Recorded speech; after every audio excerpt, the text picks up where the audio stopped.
All right, we're live. It says I cannot stream when you're using a reusable studio. That's weird. Oh, yeah, because everybody else is streaming, so we're streaming on 6 channels now. Yeah, it's just yours that's weird. I'm not. No, I'm on a completely different setup right now. I'm on a different computer. Are you sure you paid for StreamYard? Oh, yeah. Dang. They don't take TITANX, so I don't, Maybe some Doge. Look into it. All right, so in this stream, because you guys were on other stream, what were you talking about? Because I wasn't able to catch up to that one. It was just talking about general markets. We kind of opened up with looking. We noticed the buy and burns were kicked up. The V1 TITANX V1 is running. The hyper buy and burns running. Eric did not kick his on. He's still waiting. Yeah, and then we were just kind of talking about just general markets, Bitcoin, Ethereum. Yep. Okay, nice. Yeah. Ethereum is running, which is great because the buy and burns have gained roughly almost $5-7 million. Yeah, probably more. This is crazy. Yeah. Yep. Yeah. So we have a lot of firepower. Yeah. All by design. So the firepower is good, and then so I'm gonna start the marketing for Shogun because it is very close. So UI is done, almost done. Contracts have been tested, so we're going into audit, which shouldn't take long.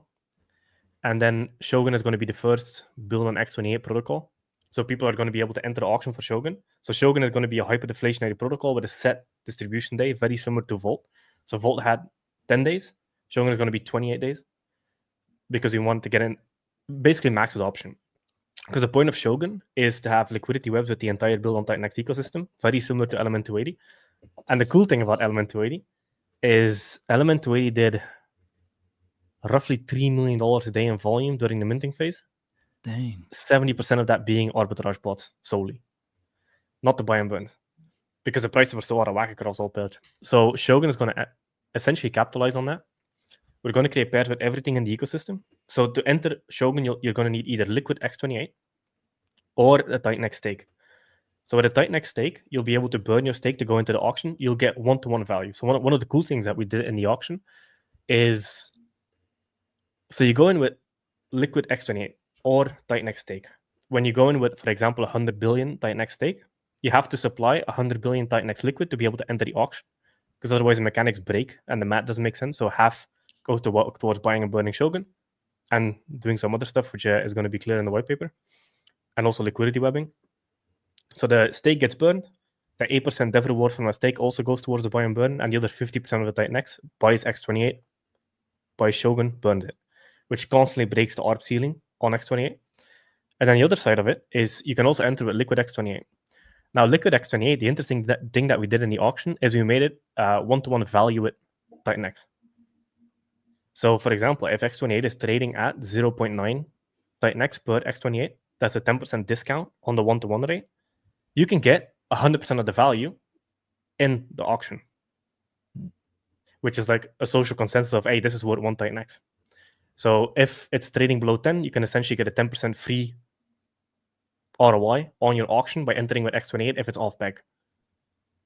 And if it's above peg, people just arbitrage it and mass burn supply of TITANX. People just love arbitraging in general too. Oh yeah. Yep. Oh yeah. Yeah, I like the 28-day mint phase. That's legit. I really was happy with that length of time. So yeah, it's cool to see that you're doing that same model, because I did like it. Oh yeah. So the other thing with Shogun is, so there is going to be an 8% transfer tax on Shogun. That is primarily going to be used for arbitrage bots. Yeah. So since Shogun is going to have roughly 35 pairs across the entire ecosystem, 35 plus, probably more going into the future, but it's going to have 35 pairs which constantly have different prices. So arbitrage bots will run through those pairs, every time paying the transfer tax. So the transfer tax, Shogun will have a very similar system to Volt. So Volt, the way Volt does perpetual auctions, is it buys supply off a market and then auctions it off into the future. That's your future auction supply. So it doesn't come from inflation, it comes from supply bought off market. Shogun is going to have the same. But Shogun feeds it a couple ways. Shogun also feeds it through the transfer tax. So with the transfer tax, 3% goes to liquidity wallet, the liquidity web, the ecosystem. 47% of the Shogun from the taxes gets burned. And the other 50% goes to the war chest. The war chest is essentially the perpetual auction for Shogun. So the arbitrage bot will be buying and feeding the war chest. Will essentially be burning Shogun. So you can do the math. If 70% of the volume on element 280 was arbitrage bots, because I was watching the transactions very closely because I'm like, hey, this is work on Ethereum. And it absolutely does. So that's roughly 2.1 million a day in volume that element 280 had a day. If you do that times 50%, that's essentially $1 million a day of Shogun burned just through arbitrage, not the buy and burn. Yeah. And then you also have the other million going into the war chest for perpetual auctions off into the future. And the buy and burn is going to be massively aggressive.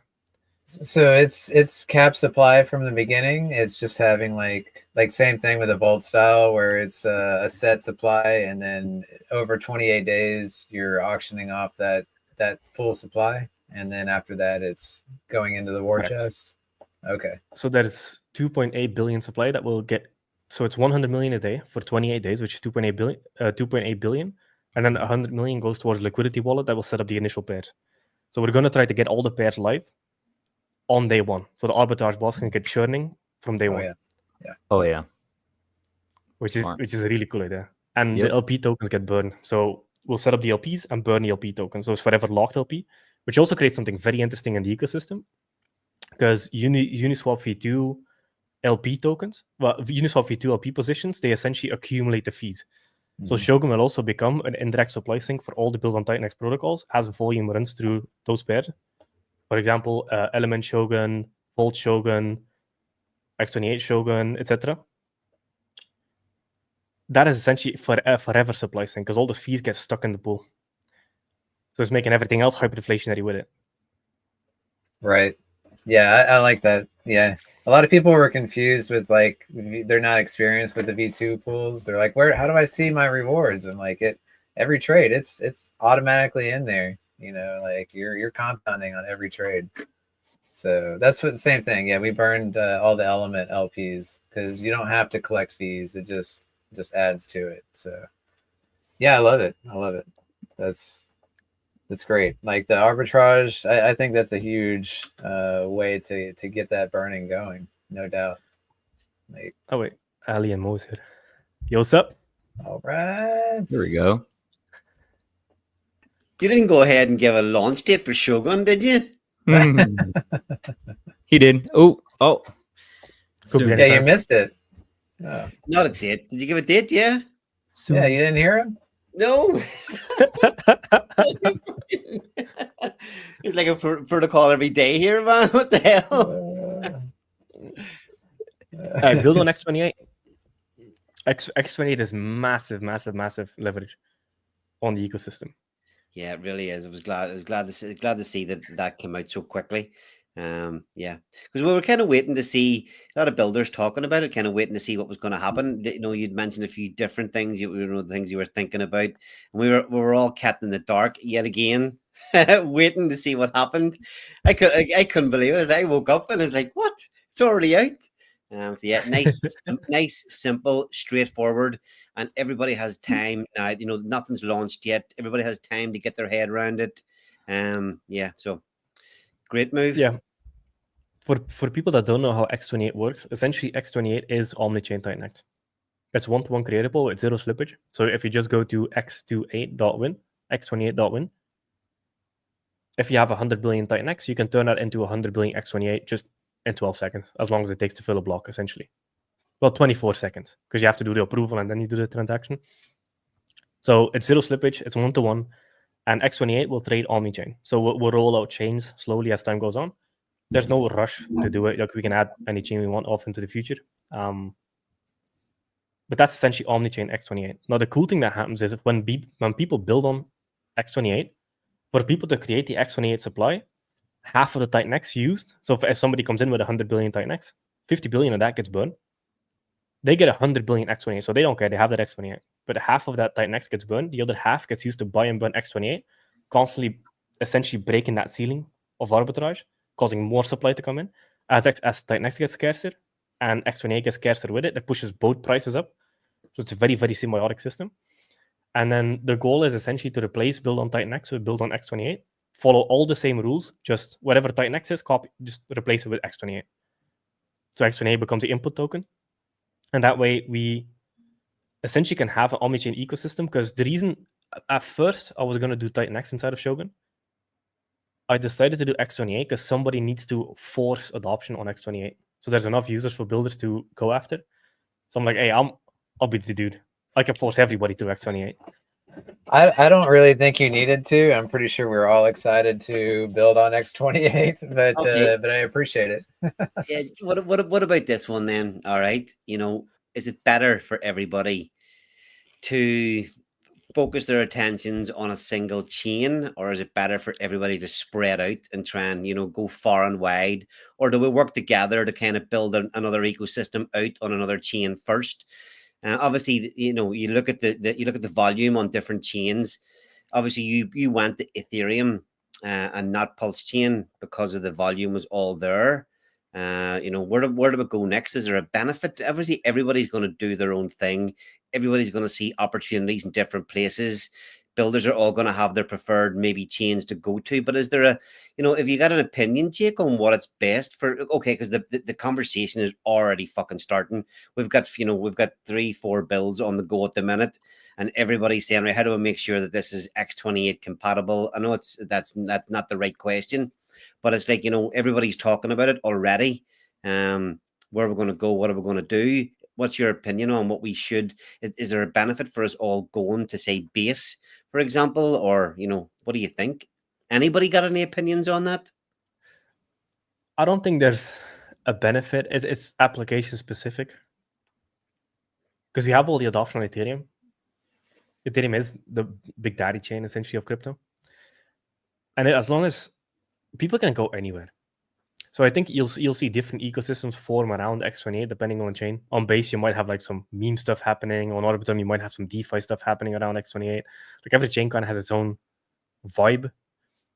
Like if you launch a massive DeFi thing on Base, like it's hard for people to care because it's like a meme coin chain. But on Arbitrum, that's kind of like the DeFi chain. So I think you'll see these different ecosystems pop up around X28 on that chain. Now the important thing to know is, if let's say 1 trillion supply of X28 gets created on Ethereum, and there's 100 billion that exists on Base, that 100 billion comes from Ethereum, because that's the only place the supply gets created. That's important to know, which means that any activity of X28 on all these other chains, the value accrues back to Ethereum, which constantly breaks that ARB ceiling. So if there's something crazy that happens on another chain for X28, that is automatically going to impact the price on Ethereum, causing the ARB ceiling to break. Just on explain TITANX. that. Just explain that in a little bit more detail. When you say, okay, so are you saying that, okay, somebody builds X28 over, uses X28 as the input token on Base. Now you're saying about that, is it, if there is a mad, rush, people ban up the price for X28, people are coming in, they're buying it like crazy, pushing the price of it up. Obviously, that's going to accrue back to the value of TITANX on Ethereum. Is that what you're saying? Well, X28 on Ethereum. Because if, like, for example, you can have X28 being $1 on Ethereum, that automatically makes X28 $1 on all chains. But then if you have one chain that goes to like $1.20 out of nowhere, arbitrage bots are going to buy it on all these other chains, sell it down on one chain, and then it ends up being like 1.04 on all chains. So the value always accrues to everything, because one X28 on Base is the Ethereum X28 essentially. And arbitrage bots already use layer 0 to like omni-chain arbitrage. I haven't used it yet. Is it quick? It's pretty quick. It's as quick as a bridge can get. Hey, so wait, is it on another chain yet? I haven't even seen that. Like, so Nope. far it's just on Ethereum, right? Yep. Yeah, Okay. first we need to get adoption on Ethereum, and then we'll start rolling out to other chains. I guess that kind of answers your question, Ali, right there. Like, it's not on every chain right now, so we can't really just branch out. We got to wait for X28 to launch on each chain. So, I mean, if you're doing a multi-chain thing on top of X28, you're probably best off doing it on Ethereum first, because that's what the community is. Yeah, and then you can just do the same thing and launch your token on. But he's saying, like, if you've got a project that you want to launch on a specific chain, where do you take it, or I guess just us builders in general, like, do we all target a chain and we all launch our next projects on that specific chain? This is Yeah, I don't- fucking exciting now.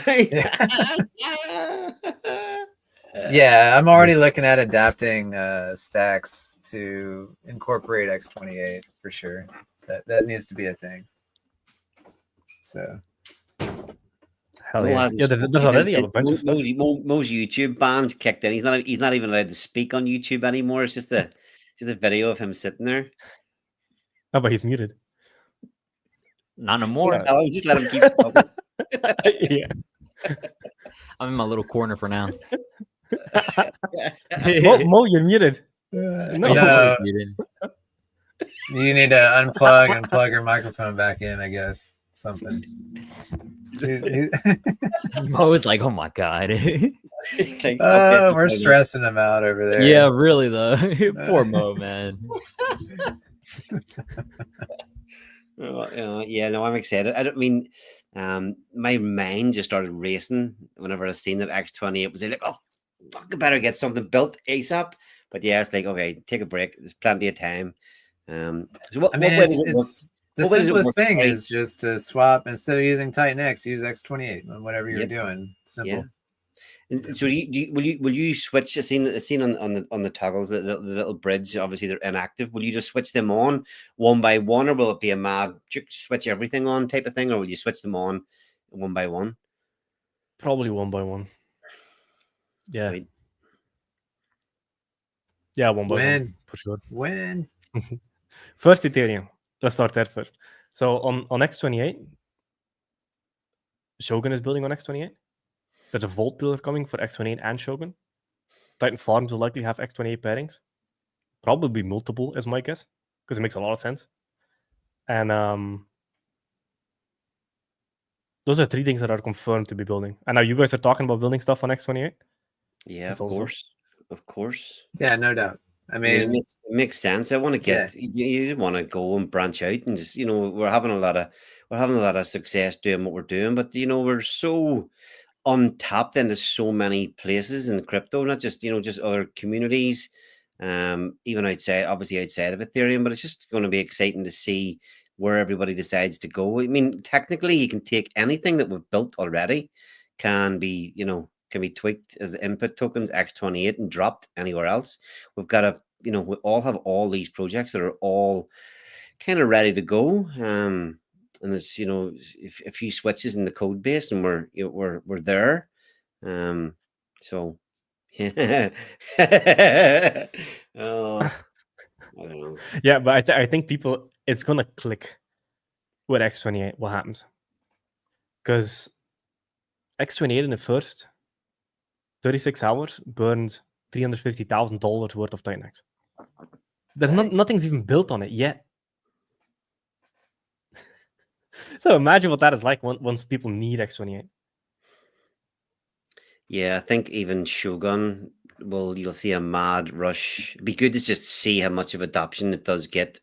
I didn't bother. I just seen the arbitrage like the first morning. I was like, "Fuck, is this thing going to start running?" But obviously, there's no real chance of that. But I was like, "Yeah, I haven't bothered minting any yet. I'll wait until there's something to do it for." So what was the date? I missed it. What was the date? the 8th 8th. of November. Yeah. Of course. No, for Shogun. Oh, no. I was messing with you. There's Nah, no date. yeah. Nah, X28 launched 8th.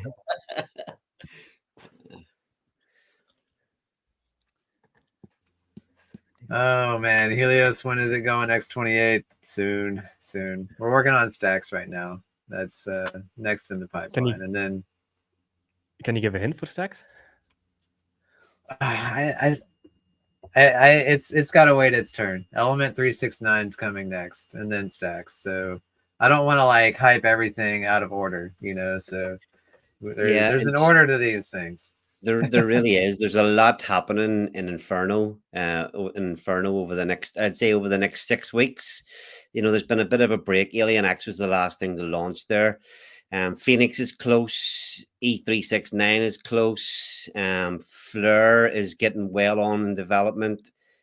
Goat X is getting well on in development. Bull will be arriving. I mean, there's 5 projects landing, all built around Inferno in the next, I'm going to say, 6 weeks. And that is a lot to bring to the ecosystem. And again, every single one of them, I'm not dropping details on you. You've seen, that the Fleur is going to be, or not Fleur, that Phoenix is utilizing a lot of the staking pools, but those other projects, and then obviously E369, but those other 3 projects that I mentioned, they haven't even dropped the white papers yet. So there's a lot of hype coming too for the ecosystem whenever those start to drop. Those will probably be coming out in the next, I'd say in the next week or so, all within the next week. So it's been quite quiet there. Inferno's been kind of ticking along, doing its thing. Up to 50, almost 57% of the supply burnt. Dang.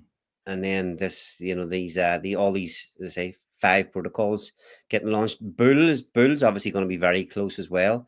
And the Volt pillar built on Inferno is going to be very damn close. And that'll be obviously the first thing that's getting utilized with Inferno will be the input token. So a lot of stuff coming just in that one little small kingdom as well. I got Shogun.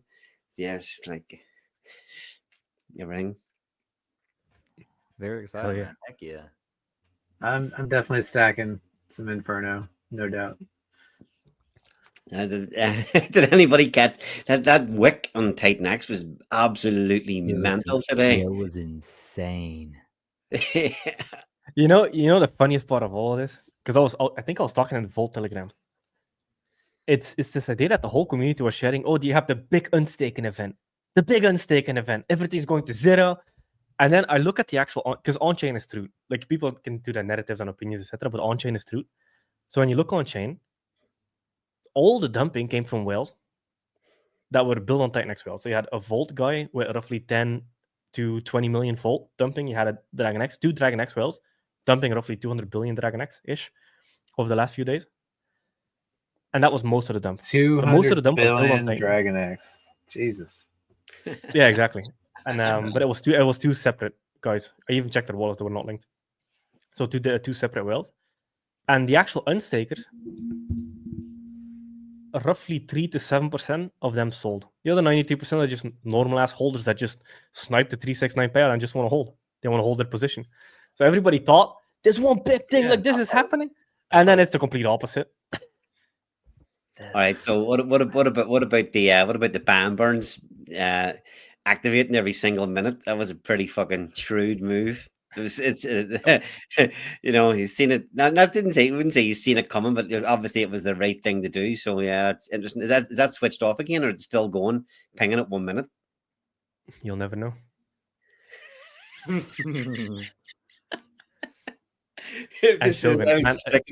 Flicking through all the Telegram chats. Everybody's fucking losing their minds. What the fuck?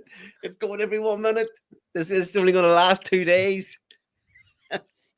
I mean, the craziest part is when it comes to the buy and burns, that wick was created with only 40 Ethereum, 50 Ethereum.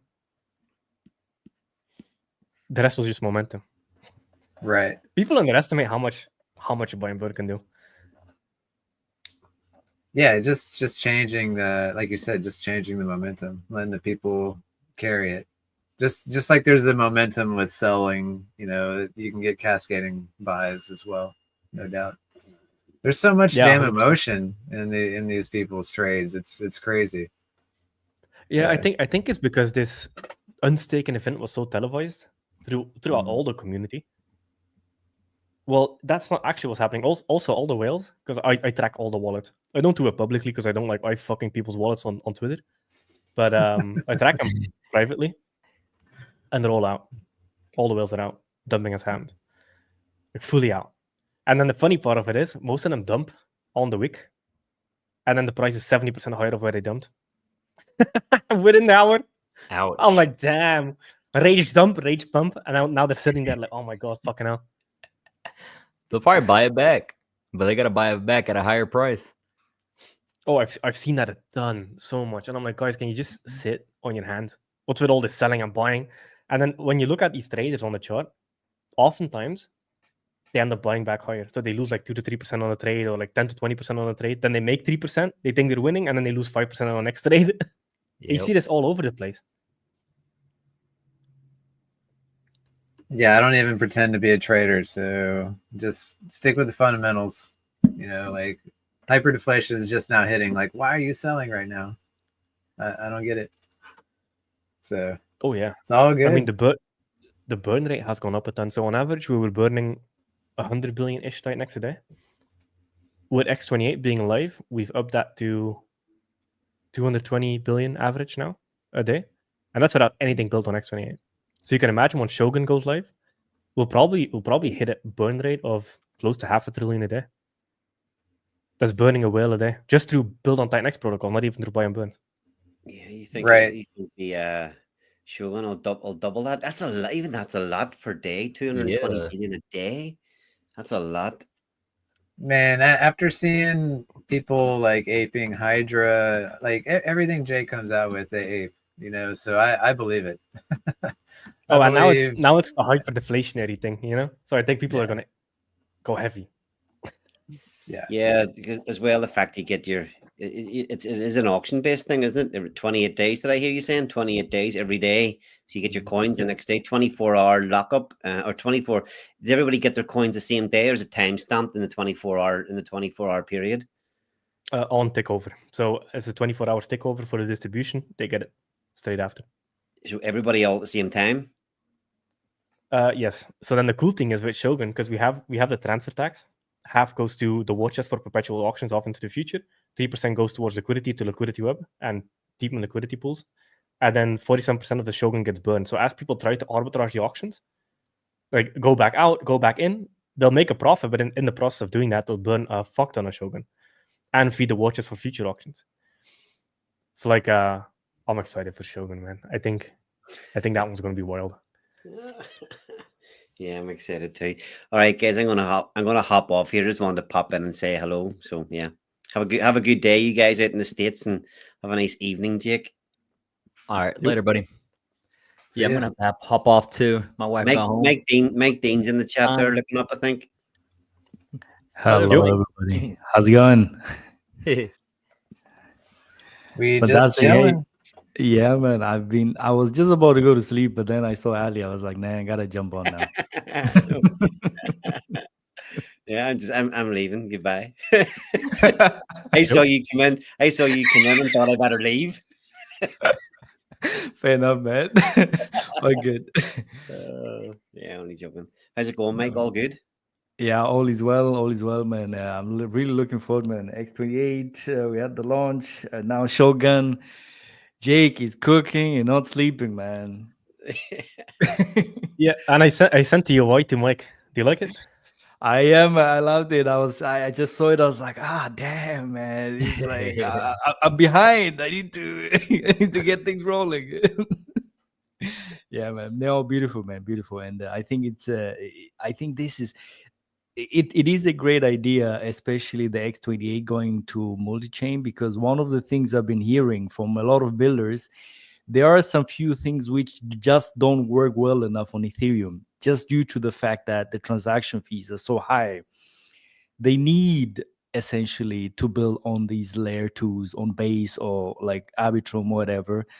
And I think X28 will be that catapult to just take us multi-chain. And essentially it's just TITANX. X28 is, you can just transform it one-to-one to TITANX. So it is TITANX essentially, right? Yeah, 100%. One TITANX always gets you one X28. So probably let me ask you, the question is, why did you go the X28 route and not just have TITANX to be omni-chain? Because that is also a possibility, right? Yep. So you have two ways to do it. You have a wrapper contract, which is you take TITANX, you wrap it, that's the omni-chain version. But then users still need to do transaction to do it. So like with X28, they do approve, transact, they get their X28. With the wrapper version of TITANX, they will still have to do the same process, but there's no benefit to TITANX other than you have supply on all chains, semi-locked in liquidity pools. So I wanted to create this gateway so that all the future build on TITANX protocols burn a crap ton of TITANX supply by just by nature of being built on X28. Even if they don't even burn X28, just by nature of being built on top of X28, it's going to burn a lot of TITANX. Because I've seen this trend of like, okay, people burn Smart. 10% of TITANX, then 7%, 4%, 3%. I'm like, might as well burn 0 at this point. So I was like, okay, I'll launch X28. You can do 0 if you want, but as long as you're built on X28, that's going to cause the arbitrage shielding to constantly break, which is going to burn TITANX supply forever, as long as your protocol exists just by being all built on X28. Because if X28 is one-to-one creatable, if it's trading at 1.02, so 2% more expensive than TITANX, somebody can come in, create X28, sell it down back into 1, and they've essentially made a 2% profit in under a minute. So that every time that ceiling breaks, Crypto Kool-Aid calls it a piston. It's like a pistons are firing. I like that. I like that a lot because once the pistons fire, smart. yeah, and then the cool thing about it is since X28 burns TITANX supply, and then 50% of that TITANX buys and burns X28, it creates this perpetual loop of the buy and burn breaking the ceiling in and of itself, and the TITANX supply going lower, causing more TITANX to be burned. So it drags up TITANX and X28 at the same time because they work off of each other, and the X28 is priced in TITANX. So they all, yeah. The pistons is such a nice way to do it, to name it. So I mean, one of the things is also what I said it on the Sunday Spaces is that all the creation of X28 will exclusively be on Ethereum, right? Yep. All right. So now like, do you know what the next chain is going to be? And probably also another thing, which is probably some of the builders which I've been talking to, which I discourage them to build some of the things on Ethereum, essentially, just to the fact that the gas fees are so high. What kind of project should be thinking of building on X28, and probably others just to stick to TITANX and Ethereum? Is there something you could say, like category wise, roughly a general idea? Nah, just replace TITANX with X28 because X28 is TITANX. And then whatever people were going to build on TITANX, you might as well do it on X28 on Ethereum because X28 exists on Ethereum. It's a place that gets created, so most of the supply will forever exist there. And it's also the closest to the user. So if you want the most adoption, you want to be closest to the user, which is going to be Ethereum because that's what our entire ecosystem is birthed, essentially. So as you go after these other chains, you'll get different pockets of audiences, but you probably won't get mass adoption like you will have on Ethereum.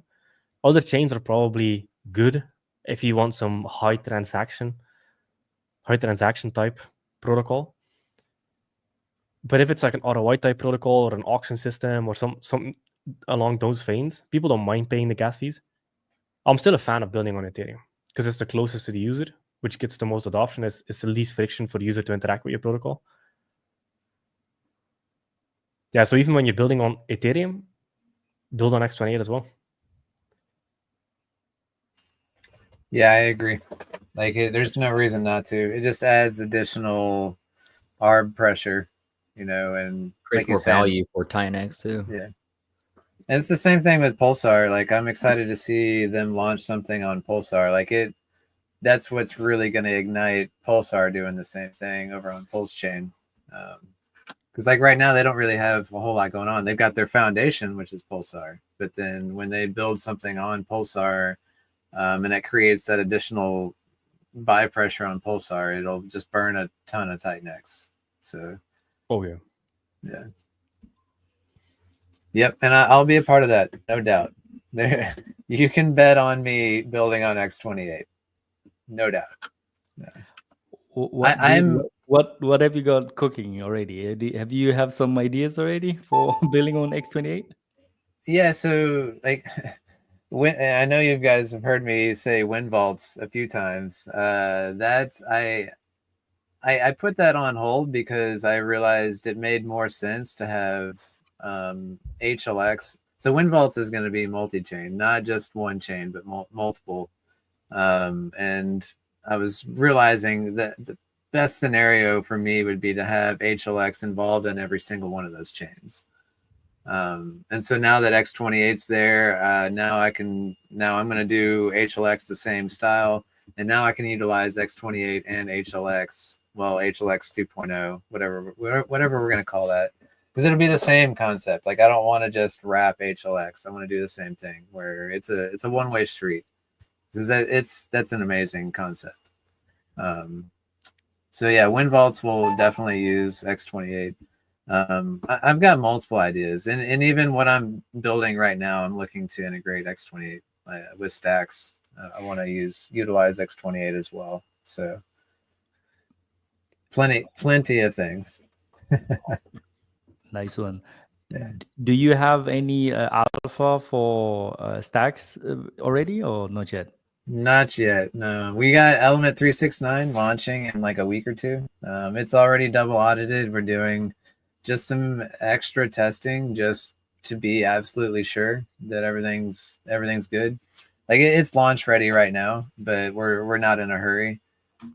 So I really want to do the rounds of streams and getting everybody, doing the deep dives, because I haven't even really done, like, most people know what 369 is. I mean, the white paper's out there, but like I need to do some deep dives this week to let everybody know exactly what it is. And then once we get that rolling, then I can start teasing stacks. Cool.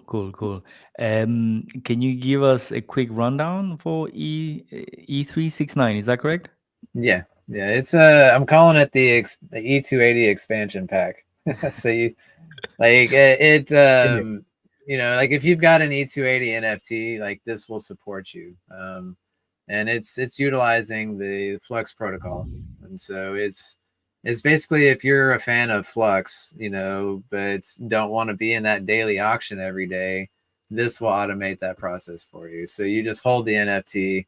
By holding this NFT, you're participating in daily auctions every day in Flux. And then you're also getting automatic auto compounding. So some of your rewards is automatically rerouted back into daily auctions. And then you're getting paid out in Element 280, Inferno, and Flux tokens. So there's no new token with this NFT project. It's just going to strictly support those 3 tokens already existing. So like if you've already got E280 NFT, you meant the E369 NFT. Now that's adding additional buy pressure to E280. It's adding burn pressure, and you're earning additional E280 tokens, and that's going to increase the rewards on the E280 side as well. So, yeah, that's essentially it. Fantastic, man. Yeah, I mean, we can definitely do a rundown on the YouTube. Check. Yeah. Gonna do some drawings, and then we're gonna figure that Yes. shit out. Yeah, no doubt. I'm looking forward to it. I think the last time when I was talking to Steve regarding his Nexus buy and burn, because a lot of people did not understand that, and I was just like, okay, Steve, we're gonna sit down. No. How does this work? So I think it was pretty good to get through that, but it was kind of hard to get it through. But I think that's why I like doing that, because I don't know, like I just like. It's much easier if you have the drawings in front of you, so you can point at things, because just sentences and words sometimes are just hard to describe things. So that's why I like that. I'm definitely the visual guy. Those like it's funny because sometimes the diagrams confuse people, but to me, like that's easier for me to understand what's going on. So everybody's a little different. I was watching that Mike Dean stream with Steve talking about the Nexus, and even I was like, wait a second. There was so much going on the screen. Yeah, but now that you can see it in Viper, I'm like, okay, it makes more sense now. Yeah. I mean, the thing is, like, I think I did not understand it well myself. So I was like, okay, Steve, let's sit down. But Steve was just like, no. He was like trying to get away, like trying to explain it his way. But there's like, no, let's go step by step, So anyway, we go through that, man. I was like glad. And then I got DMs like, oh, I finally understood it. And I was like, okay, well, at least some few people understood that. That's great. Yeah, and I want to announce real quick that Mike Dean is working on a NFT burn bot for us, so we can watch all the NFTs getting burned as they come in. because we've already seen, like, I think I just did the math. It was like 90 NFTs were already burned. Like 2 days after minting phase is closed, people are already burning. It's awesome to see. Yeah. Nice. Yeah, that's great. Yeah, I mean, obviously, TITANX up and everything else, a lot of data on our end. So definitely trying to push that forward as well. Keep the data flowing, and I think that's great. By the way, I think I got a DM today by somebody. I'm not sure. It was Mello, I think, if I'm not mistaken. And I think they want to fix the coin market cap. I think the circulating supply or something is not correct or so. And I'm not so sure. From what I've been reading, is like they need like an API in some ways in a particular form, Yeah. so that they can fix the circulating supply. I haven't checked into it. Like, do you guys know how, like, what they exactly need? It's basically just a blank page that just emits just the number. That's it. Okay. So, you don't have to have links to it. It's just like create a new page on your website and then point them to that web page that just gives them a number. That's all it is. Okay, but probably they're expecting, like, I don't know, a JSON with whatever max supply or things like that. Like, I mean, that was initially my question. Is just like, okay, we have the data. How do they want it? And that was more the reason. I mean, I haven't checked into it. That's why I was just asking if you They guys have like a step-by-step process on. Are we talking? I'm talking about CoinGecko. I don't know. You said CMC, so I'm not sure I what think theirs probably is. they're very similar. Yeah. Yeah. I mean, I'll check it. I'll check into it exactly how that works. But I was just curious if maybe Jake or maybe Dude has you had fixed this issue before. I know CMC has self-reporting dashboard. Yeah, I need to look into that stuff. Yeah. I'm It's kind of gonna be over so funny. CMC. Yeah. What? What'd you say, Jake? It's so funny because with CMC, the moment our supply gets correctly tracked, will show up at like a top 200 out of nowhere. I think it's top 200, let's say. Yeah. Hey, Jake. All right, boys, I'm gonna Nah, hop nah. off so I can go spend time with my wifey. No I'll see worries, y'all man. in the next stream. Enjoy. Thank you so much for everything. Yeah. Have a good one. Yeah, we'll show up in the top 400-ish. Top 400. All right. Well, that sounds bad. Yeah, I still need to top do that 10. with Helios. It's not been on my priority list, to be honest. But yeah, I need to create an API for that as well. I mean, the thing is, right? I mean, we have like TITANX Up has all the data essentially, right? Which is like give them the API to just for that. It's not. It's just like few clicks away. Essentially, the only thing is like I just need to know how they want the data. Is like, is that a JSON? Do they want XML or whatever? I don't know. That's the only thing. Yeah, I'll send you a DM because I didn't even think about that. You do already have all the data, so that could be even easier. Yeah. Well, we have the data. Because I don't know if they need it specifically on my website or if I can just point them to your website. I'll read through the docs again and we'll see. Yeah, I think that would make sense. Yeah, and also we're gonna fix it for TITANX as well. Yep. Yeah. No, it's super simple. Yeah, easy to do. One of the things I think people are not prepared for at all, because I've seen these things play out with an arbitrage thing in the middle. I think people are heavily underestimating how much liquid supply is just going to evaporate out of thin air. Like X28, man, you just need to get one good thing on there, and that's going to be Shogun, and it's off to the races. Like I don't think people can comprehend how much these things can do. I see Dude smiling because he gets it. I think he really gets it. Yeah, I mean, like, yeah, and what's going to be great is like it's not even going to need a buy and burn. Like it's just going to like stack a ton of TITANX in the pool to buy and burn it at a later date when it's more stagnant. Like up front, like it's not even going to need it. You just leave that off for the first 6 months and let it just build up. Like it'll do it all on its own. 100%. RR. So the input token for Shogun is going to be liquid X28. So X28, because people are still kind of getting onto the concept because it has been on for too long, out for too long. So X28 is TITANX. It's one-to-one creatable with TITANX. You don't need to buy it off the pool, although you can. Like if it's below a one-to-one, like even 2% below, you can get a better deal just buying it off the pool. But if you go to app.x28.win or just x28.win, is going to redirect you x28.win. It's one-to-one. So if you have 100 billion TITANX, you go there, you do 100 billion TITANX, you get 100 billion X28. Forever, always, it's one-to-one. Zero slippage. So you don't need any slippage by going to the pool or whatever. So X28 is essentially TITANX. Now, the cool thing about X28 is X28 is an omni-chain coded token. So it exists on Ethereum, but it will be able to go to any chain. And when I say go to any chain, it's literally just a bridge. So people can take it from Ethereum to Base or Ethereum to X or to Arbitrum to Optimism to Blast, etc.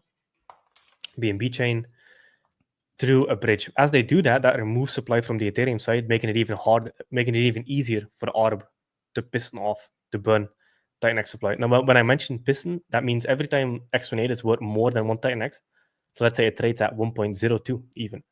One X28 is worth 1.02 TITANX. People will mint X28 to sell it back down to one-to-one because there's a free 2% ARB sitting there that people can execute on in less than a minute. 2% in a minute, everybody wants that. And the cool thing about this protocol is even if it's only one person doing the ARBs, that's all you need. So it's one person, and X28, the ARB ceiling works. Now, the cool thing about X28 is people are going to need X28 to go into auction for Shogun. And X28 is going to be the input token for essentially the future build on X28, either on Ethereum or on all the chains. Because one of the issues I wanted to solve with arbitrage token is just having an arbitrage token is not good enough, because it's okay for a little bit, but then the supply overhang and the market cap becomes too big where you cannot push it above ceiling essentially being above one-to-one, because it's just too heavy to push up and there's no need to have a token. It only exists for arbitrage or LPing on the ratio, which is solved here because X28 is TITANX and things are going to be built on X28 and you're going to need X28. So as people need X28, they're forced to that pathway, and as they do that, half of the TITANX gets burned, the other half buys and burns X28.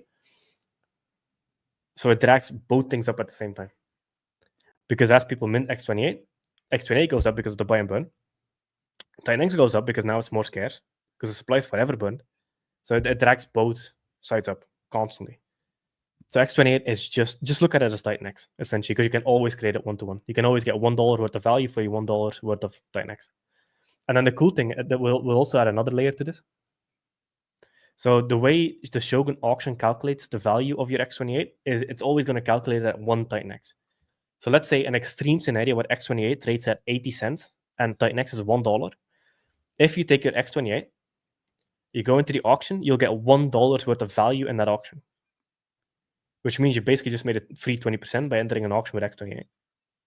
So the Shogun auction is just hard-coded for one X28 as one TITANX. So if it trades below that, you can actually do a very, very quick ARB, just entering the Shogun auction with X28 and essentially get 20% cheaper Shogun. So there's a lot built around X28, and it's going to click once people get it, because it's only been out for like 3 days. Yeah, X28 is just TITANX. It's omni-chain TITANX. Can you explain a little bit how the stakes, how you're going to utilize the stakes in Shogun? Yep. So you're going to be able to enter the Shogun auction with liquid X28 or TITANX stakes. So the way the stakes work is, let's say you have a stake with 10 billion TITANX. To enter the Shogun auction, you need to have 10 billion TITANX liquid and 10 billion staked. So it's just one-to-one with the stake. So if you burn a 23 billion stake, you need to supply 23 billion liquid as well, and you'll get 56 billion worth of value in the auction. So it just combines them together, and that's your auction entry. The reason we needed to do that is otherwise the mechanics break, because by burning a stake, you don't have any buy and burn pressure on Shogun, because a stake is burn supply. There's no benefit to it. So the liquid essentially just buys and burns Shogun, feeds the war chest, burns Shogun, feeds the liquidity web for the arbitrage boss to run through. And then that's how it works, essentially. So you can do liquid X28 or your stake one-to-one with liquid, and you get the full value in the auction. And I'm thinking of capping it after 28 days. So you're probably only going to be able to do it for the first 28 days of Shogun, and then it's only going to be liquid X28. Okay, okay. Well, I think that's an interesting point there. That it's gonna be only for those 28 days. Yep. Is that something you just came up with it right now, or was that original idea? Nah, I just came up with it right now because I was thinking about it today. I'm probably going to do it because it makes the UI simpler after the 28 days. Yes. Yeah. Yeah, I mean, and obviously there's going to be a bit more pressure there than to get rid of those stakes. I think Eric is going to be a happy camper, and well, dude too. Yep. Yeah, no doubt. Because yeah, Element 280. That we almost doubled our stake. In HLX. It was pretty awesome to see. So, and then if we can see people burning a ton of it, and like we increase our position that way without having to do anything, like tip my hat to Jake. Thank you, sir. Yeah. It's probably going to be 28-day cap Yeah. because UI looks so much cleaner when the stakes are not included. It's a very clean UI, like even now with the stakes. But it's just nice when it's only liquid X28. There's no questions. No, what is this TITANX stake thing for like new users? Yeah. Because people have been wanting it for so long. Yeah, like I think the massive burning of stakes will happen all in the beginning anyways, because the people that want to do it are itching to do it right now. And just to clarify, I'm not one of those people. I will hold my stake. I am one of those people. All my stakes are going into Shogun. Okay. Nice. Nice. Yeah. But Jake, it's another win-win where like people holding, now their share goes up, and the people that want to get rid of it, now they can get rid of it. Everybody wins. Yeah. So Jake, probably just to clarify a little bit regarding stakes, because that's most of the questions I'm getting asked is just like, okay, how about the stakes? And I also have people who have compromised wallets with a lot of stakes. That's why the questions come from them a lot. So let's say I have 10 billion stake TITANX for so I need another 10 billion of TITANX to pair with that. Or X28 actually, not you need to transform it to X28 first, right? No. So with the TITANX stake is with TITANX liquid. Oh, and okay. Then X28. Yeah, so it's TITANX plus TITANX or X28. Oh, I see. You see, that was my first misunderstanding there. All right. So if you're coming in with the stakes, you need the equivalent TITANX for it as well. Yep. Exactly. And that TITANX will then buy X28. Oh. Breaking the ARB, burning X28, and then buying a burning Shogun. Will he buy straight, or is like with a buy and burn delay? It's going to be during the distribution period, 28% of the contract balance gets used every day. So if there's $10 million in there, 2.8 million will be used within one day. And then 28% of the contract balance the next day and the next day. So it's 28% during the distribution, and then it's 8% a day after with the war chest is what we call it, the perpetuals. All right, and that will be buying X28 with that TITANX. The TITANX will buy X28 first, and then the X28 will buy Shogun. But 20% of the X28 will also get burned. Okay, fair enough. Okay, wow, that's definitely very interesting, man. Definitely looking forward to that. So imagine now as a user, right? I came in. Evan, by the way, shout out to you, man. Hello. Thank you. Good evening. Deep in the Shogun here already. Dude, I'm so excited for this one. I'm just blessed that we are so early within the ecosystem. People have no idea what's about to happen, and yeah. It looks very nice and comfy there in with your fire, dude. Evan. It is. The only problem is this is the only room in a really big house that has a fireplace. So it's like a sauna here, and the rest of the house is like a refrigerator. But no, it's nice and cozy, and it has something for sure. I don't know. It has a primal feeling. I love playing with the fireplace all day. No problem here. It's nice. That's nice. So back to Shogun. Jake, I'm a user. I have 10 billion stake TITANX. I bring in my 10 billion liquid TITANX. I have to enter the auction, and then 24 hours later, at the auction end, I can mint my Shogun. Correct. Yep. Straight Okay. after the auction end. So that can also be Sweet. 2 minutes before, and then you get it 2 minutes later. Okay. Fair enough. All right.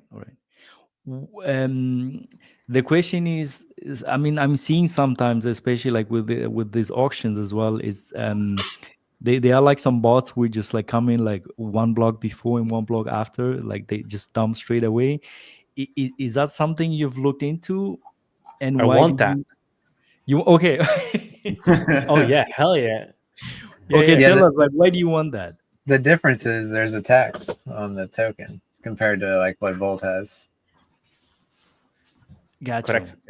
So there's Okay. an 8% tax on Shogun, and this is also a reason for people to enter the auction. Because when you enter the auction, you don't pay the tax. You get your tokens 100%. So you don't pay the 8% tax. It's only when you sell you pay 8%. So that's going to incentivize a lot of people to go into auction, which is better for the entire protocol and ecosystem. And then as people do that, let's say you have a 20% ROI on auction, somebody enters, the ROI is now at 10%. Well, then they can make it 2% because they'll eat 8% going out. And then 50% of that Shogun goes into the war chest for future perpetual auctions. The other 47% of the Shogun gets burned, and 3% gets sent to a liquidity wallet to deepen the liquidity across the 35 pairs within the ecosystem that arbitrage bots will constantly be fixing prices through. And I was running some numbers just to make clear how epic that idea is. So Element 280 had 3 million a day in volume-ish. 70% of that was arbitrage bots only. Arbitrage bots only. That was $2.1 million a day to arbitrage bots only. If Shogun gets something very similar to that, and it's going to have very deep liquidity pools, like deep liquidity pools, so it might even be higher. That's $1 million of Shogun burned every day, just through transfer taxes alone, not the buy and burn. Yeah, there's no doubt. Yeah, your protocol is going to get more participation than mine. Like, not that it's just purely reputation. Like everybody, like it's a Jake protocol, right? That's all you need to say, and people will ape into it. I love how you're like a floating head now. so. I just noticed that. Yeah, I've seen that earlier. He's no neck. I was like, what is going on here? I'm wearing a green shirt, and I was like, I normally change, and I was like, you know what? It's a red day. Like, let's have some fun today, you know? And like, yeah, I'm showing my green. Yeah. But Jake, regarding at the end of the auction, right, when people claim their tokens, that is also a transfer essentially from whatever, like that smart contract to your wallet. Is that smart contract whitelisted that there's no transfer tax on that, or how did you deal with that? You mean when users claim their tokens? Yes, because essentially that's also a transfer from one place to another, or one contract to another. Yep. EOA. So there's 3 whitelists. So the liquidity wallet is whitelisted to create the liquidity pair. The buy and burn contract is whitelisted, so it can just buy without having insane slippage. Yeah. And then the third whitelist is the transfer when users claim their auction supply. That's so you don't pay taxes. All right. Yeah, Like, yeah. Because I'm just thinking, it's like, okay, you claim it, you get directed 8% haircut. No. Yeah, and one of the things I'll also do is I think the code is already written like this, as there's no ability to add a whitelist, I think. Because then people could use the federal element of like, hey, Jake is just going to whitelist his wallet and not pay taxes. So I'm like, just no add whitelist. The thing is like, probably. you know, you got a vault pillar that comes out. Like, you don't want people getting taxed to participate in the vault pillar. That's the only thing that I feel like I would accept the FUD and just I think the utility is much better on that. So that's just my opinion. There's always going to be something coming out that, you know, is going to break somebody's protocol, and they're going to be like, well, I'm not including X28 because it's tax. But if you could just whitelist their protocol, then they're more likely to utilize Shogun, you know. So yeah, that's a great point from Dude there. Yeah. Because I'll say Element 280 has a whitelist option, you know, and we will whitelist Volt Gold, you know, so that he can launch without because if people are going to get taxed going into their protocol, now they're looking at like a negative 4% ROI, like From out the the gate. get-go. Yeah, and that's silly. So, and then and then also highly recommend the LP manager, like because people want to provide liquidity, and if they're going to get taxed going into their position and then back out of their position, then they're not going to provide liquidity, and that to me that hurts the protocol as well. So lots That's of a great reasons. point. Yeah. That's great points, I guess. I saw a great question for a. Okay. I just wait 1 second. I just saw a great question for the TITANX stakes. I'm trying to find it again. But essentially, the question was: does the length of the stake matter? So, for example, if you have a 3,000-day stake or a 30-day stake, it doesn't matter. You can just burn any stake, and it's the same entry into the auction. So, if it's 3,000 days or 30 days, doesn't matter. You still get the same auction value. And I guess there's no way to game that. Like, I don't see any reason why you would stake your TITANX to then immediately burn it, because you're having to still get your 1-for-1. Yeah. I mean, there's no way to game that essentially, right? Because you can just transform to X1 and just participate normally, right? Well, X28. Yeah. X28, yeah. The Okay, 3% that is late going to here. go. I took some creatine already, man, to feel sharp, but I guess it's late. You need a different Ian, the nicotine, baby. Yeah. Yeah, that's the wrong in.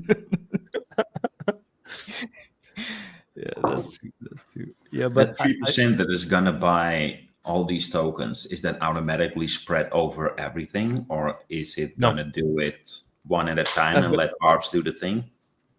That's going to be done manually. So what's going to happen Okay. is going to be a liquidity wallet. People are going to be able to see what that wallet is. So everything's going to be transparent. And then it will create the liquidity pairs and burn the LP tokens. So once it Okay. creates the liquidity, it will just burn the tokens. So they can never get withdrawn, essentially. Perfect. Yeah, then you can allocate it there where it's needed strategically. Perfect. Yeah. So that'll be some buy pressure on all of the ecosystem, right? Same with like what Element 280 did. Yeah. That's beautiful. 100%. Yeah. And then, like you said, burning it. No, it's just more liquidity locked in smart contracts, or in this case, just burned straight up. Like that's so good for the entire ecosystem. I think that's kind of underrated. Nobody really talks about that.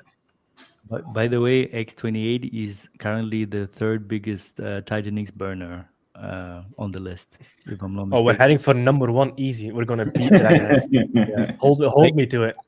We'll I beat think Dragon X Hyper is 100%. currently number one, and then we have Inferno, and then X28 coming up. And I think Inferno is fairly soon going to be overtaken. Yep. Yeah, because right now nothing's built on X28. Yeah, but at least people know now that you can get prepared for Shogun by just having Liquid X28.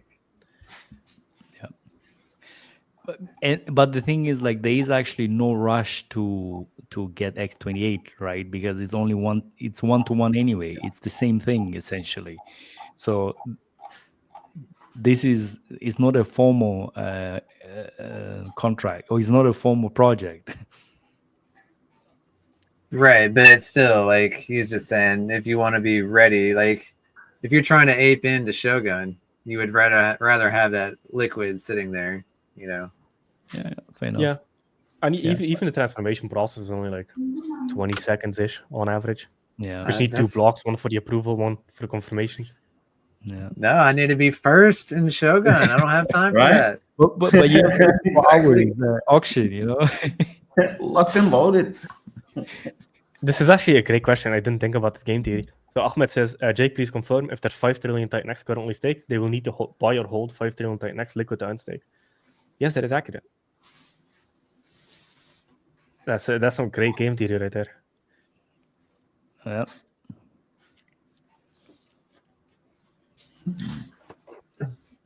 Are there other questions in here? I haven't checked the chat at all.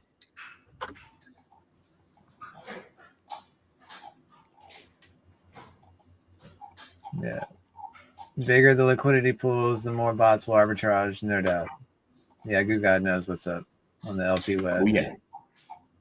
This is a good question. What were the challenge when it comes to creating bridgeable X28? What needed to change in X28 that TITANX didn't have? So one, I hate bridges because ERC20 bridges, the way it works is it takes your tokens, it locks it up in a bridge, and then it essentially mints a representation of that token on the other chain.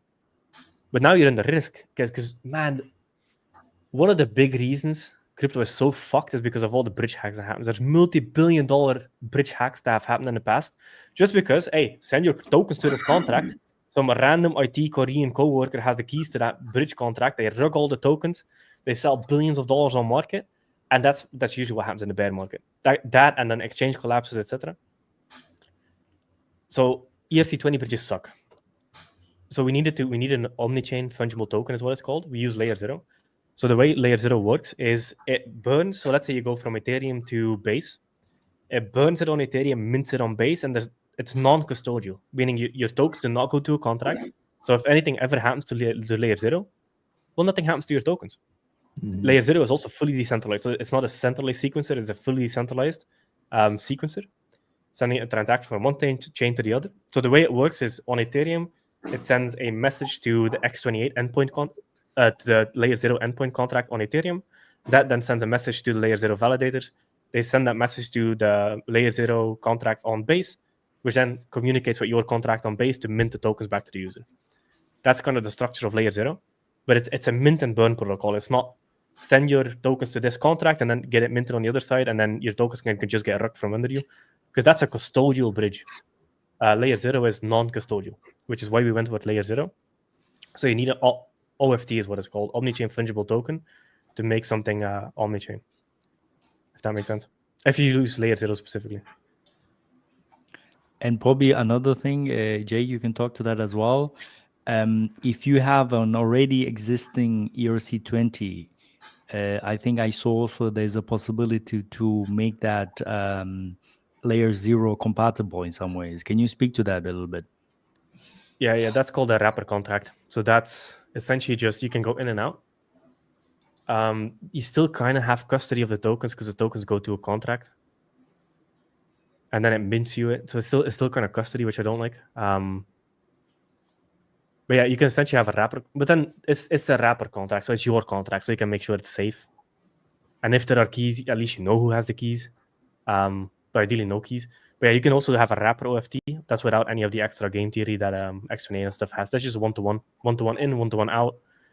But then people still need to do the approval for the token and then the transaction to wrap it. So it comes down to the same user experience as X28. X28 is just way more high impact. Gotcha. But essentially, you can have these smart like, do you have to can you just be the one holding the keys, or not even holding the keys at all?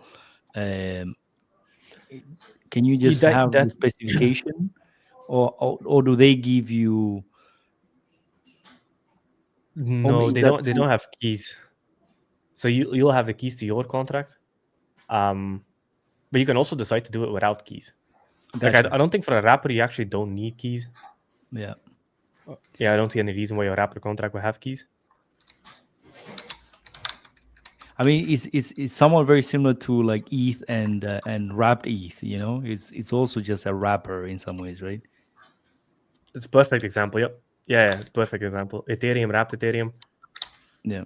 Yeah, like when you go to Uniswap and you put Ethereum at the top, wrapped Ethereum at the bottom, that's essentially just a wrap transaction. Yeah. And that's like, it's just a small contract, just accepting ETH and issuing ERC20 ETH, wrapped ETH. Yep. Yeah. I think the X28 model is... Oh, you'll see it. You'll see it in action. Is this something, let's say, if dude is thinking about doing something similar, is this something he should be following, a similar concept in some ways? If he I wants like it a lot. I think it's a great idea. Just do the same X28 concept on Helios. H420 was his idea, I think. Same idea, omni-chain, and then you can essentially build on Helios on other chains. I think it's a great idea because then you can have a X28, H420 pair on Base, and it kind of just, it's a copy of the model on Ethereum. Yeah, you can do a lot of cool stuff with this model. Yeah, there's no doubt that's happening. No doubt. how complex is integrating something like this with layer 0? I mean, I haven't checked really deep into it, just checked the concepts. How complex is it, like on the technical level, to work with this? It's not that complicated. No, and they've got solid documentation. You know, you just have to import their functions. You know, yeah, it's not bad at all. All right, no worries. Yeah, Yeah. I just haven't. I only known the concepts because I was curious back then when Jake talked about this. I think it was I don't know, January or something, or February. I think you mentioned something layer 0, and Shogun got listed on TITANX Hub, and since then we got no love from Shogun. But here it is, guys. The longest Oh, yeah. tease ever. 2 more weeks. I mean, the thing is, like on the database, I know they created at, so I can check actually when it was actually created, that entry for Shogun. Man, I might Shogun actually has taken up with check that. so many different tours. Because the Shogun was first dropped like directly after TITANX launch, I think, and then it was just. Now we have X28 and Shogun. Yep. But now it's real. Yeah. Now you know it's real. I think Shogun was on the original Google Sheet, if I'm not mistaken, right? Yep. I'll have to Yeah. check that, but yeah, that'll be interesting. Yeah, you should definitely check out Layer 0 before you launch, because you might realize, oh, you want to integrate that now with Matrix. Oh man, that's You're like, no, more work, no. yeah. Well, you can still just do the same thing. You can do your Matrix 2.0 with. I think that will probably will make minting, more burning. sense. That's why I was like, Yeah. when I heard the X28, when I saw it launched on that Friday, I was like, oh, that day I was so busy, man. It's like Viper came out, the TITANX Updates aggregator came on the same day as well, so I was very busy. But anyhow, when I saw that X28, I was like, oh, this is a good idea, man. I like this. So this is potentially maybe later on, like with Matrix, that's something I could be adding on that. I think that would make more sense, in my opinion, right now. Mm-hmm. I like it. I like it a lot. I think it's a great model. Yeah. So I'm just checking my database here for Shogun when it was created. I'm just curious now.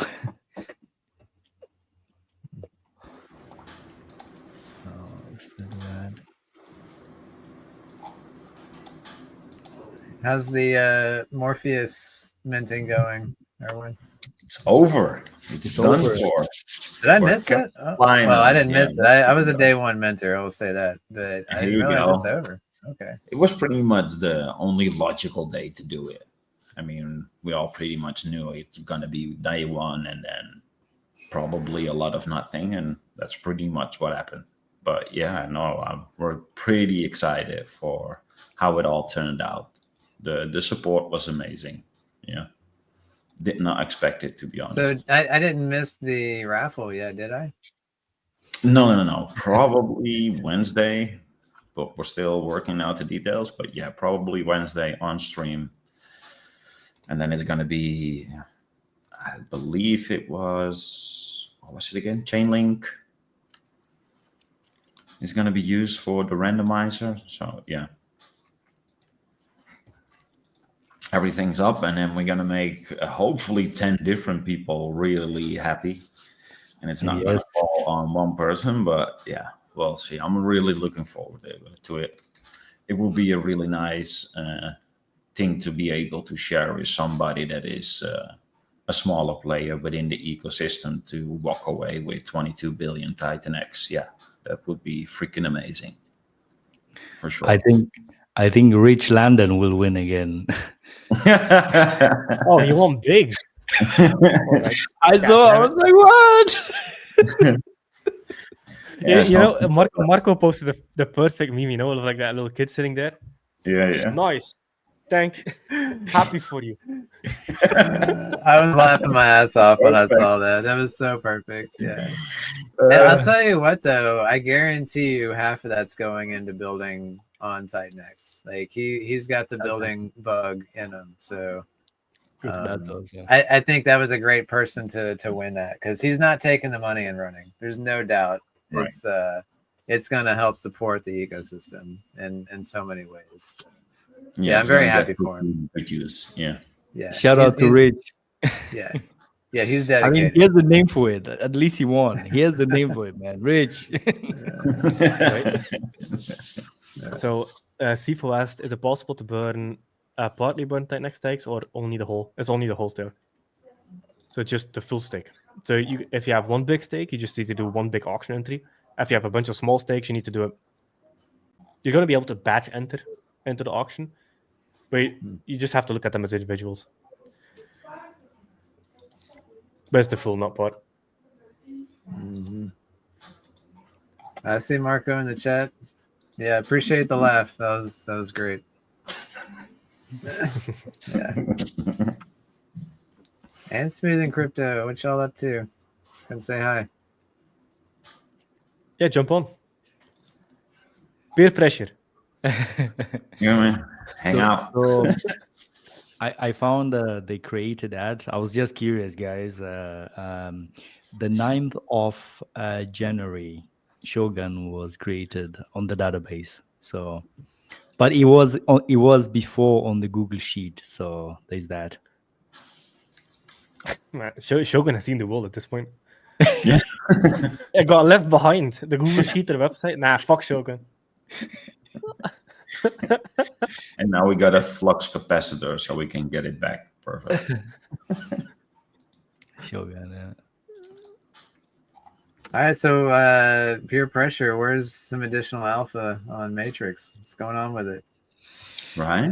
Yeah, peer pressure, man. So one thing I can say is like I am going to I have the logo ready, so I have a new logo ready, everything. So the UI, I'm polishing the UI currently a little bit, and some few things. I'm doing a lot of testing, man, because obviously like testing every day. So tomorrow I'm gonna basically switch off my phone like the whole day. I'm just gonna be a lot of testing going on, and I'll drop some few things soon, man. I'm just like there's some few things I'm ironing out, and then it's like once I'm out, and that's it. Like I'm out and just putting out there as much as possible. The Matrix design is great. I saw the That's website. It looks beautiful. Yeah. I was Kind of was looking forward to maybe a collaboration, but let's freaking go. I don't know how long it's gonna take for Matrix to come, but I was hoping of some nice stuff. I mean, I'm pushing hard, basically. So, getting a lot of creatine. Since I read that with sleep deprivation, creatine helps for your brain function. I saw that. was like, all right. Bunch of creatine capsules. I need all of it. I read that. I was like, all right, man. Just like, Let's all right. go. I need to take double whatever I normally take.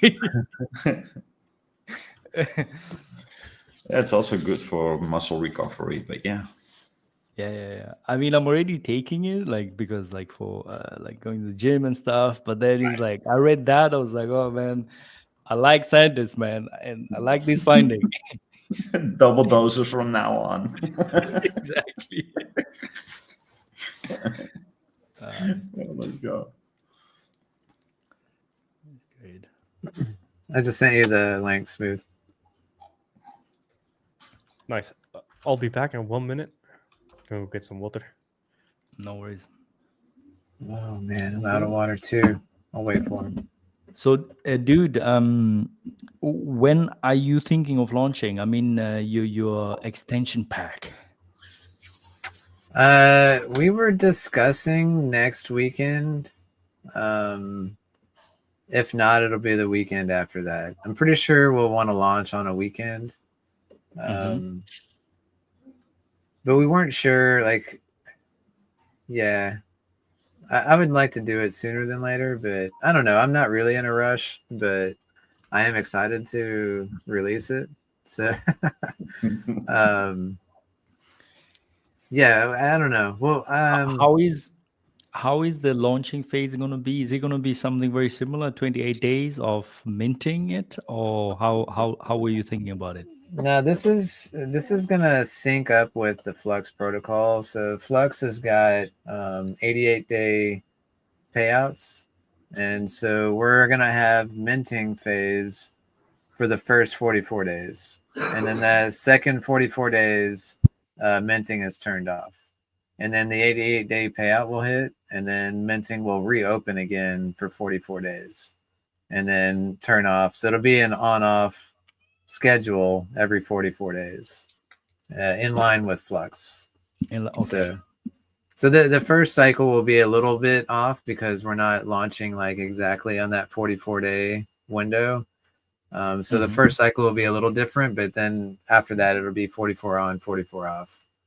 And then there's a cutoff point as well to be eligible for the 777 reward that they have. So that'll have to be like, we don't want people minting right before a massive payout. So that's the reasoning for it. Gotcha. Yeah. Hey, Smooth and Crypto, you're looking way too cool, man. Damn it, man. Thank you, bro. I appreciate you. Bro, you already rocking your flare cap and shit. Oh man, this is awesome. Yeah, I had to get a couple test run. I'm gonna order a whole bunch of different colors and stuff like that soon. That's awesome, man. Like, do you wanna disclose where you got this from? I mean, is it like from the famous in the ecosystem or not?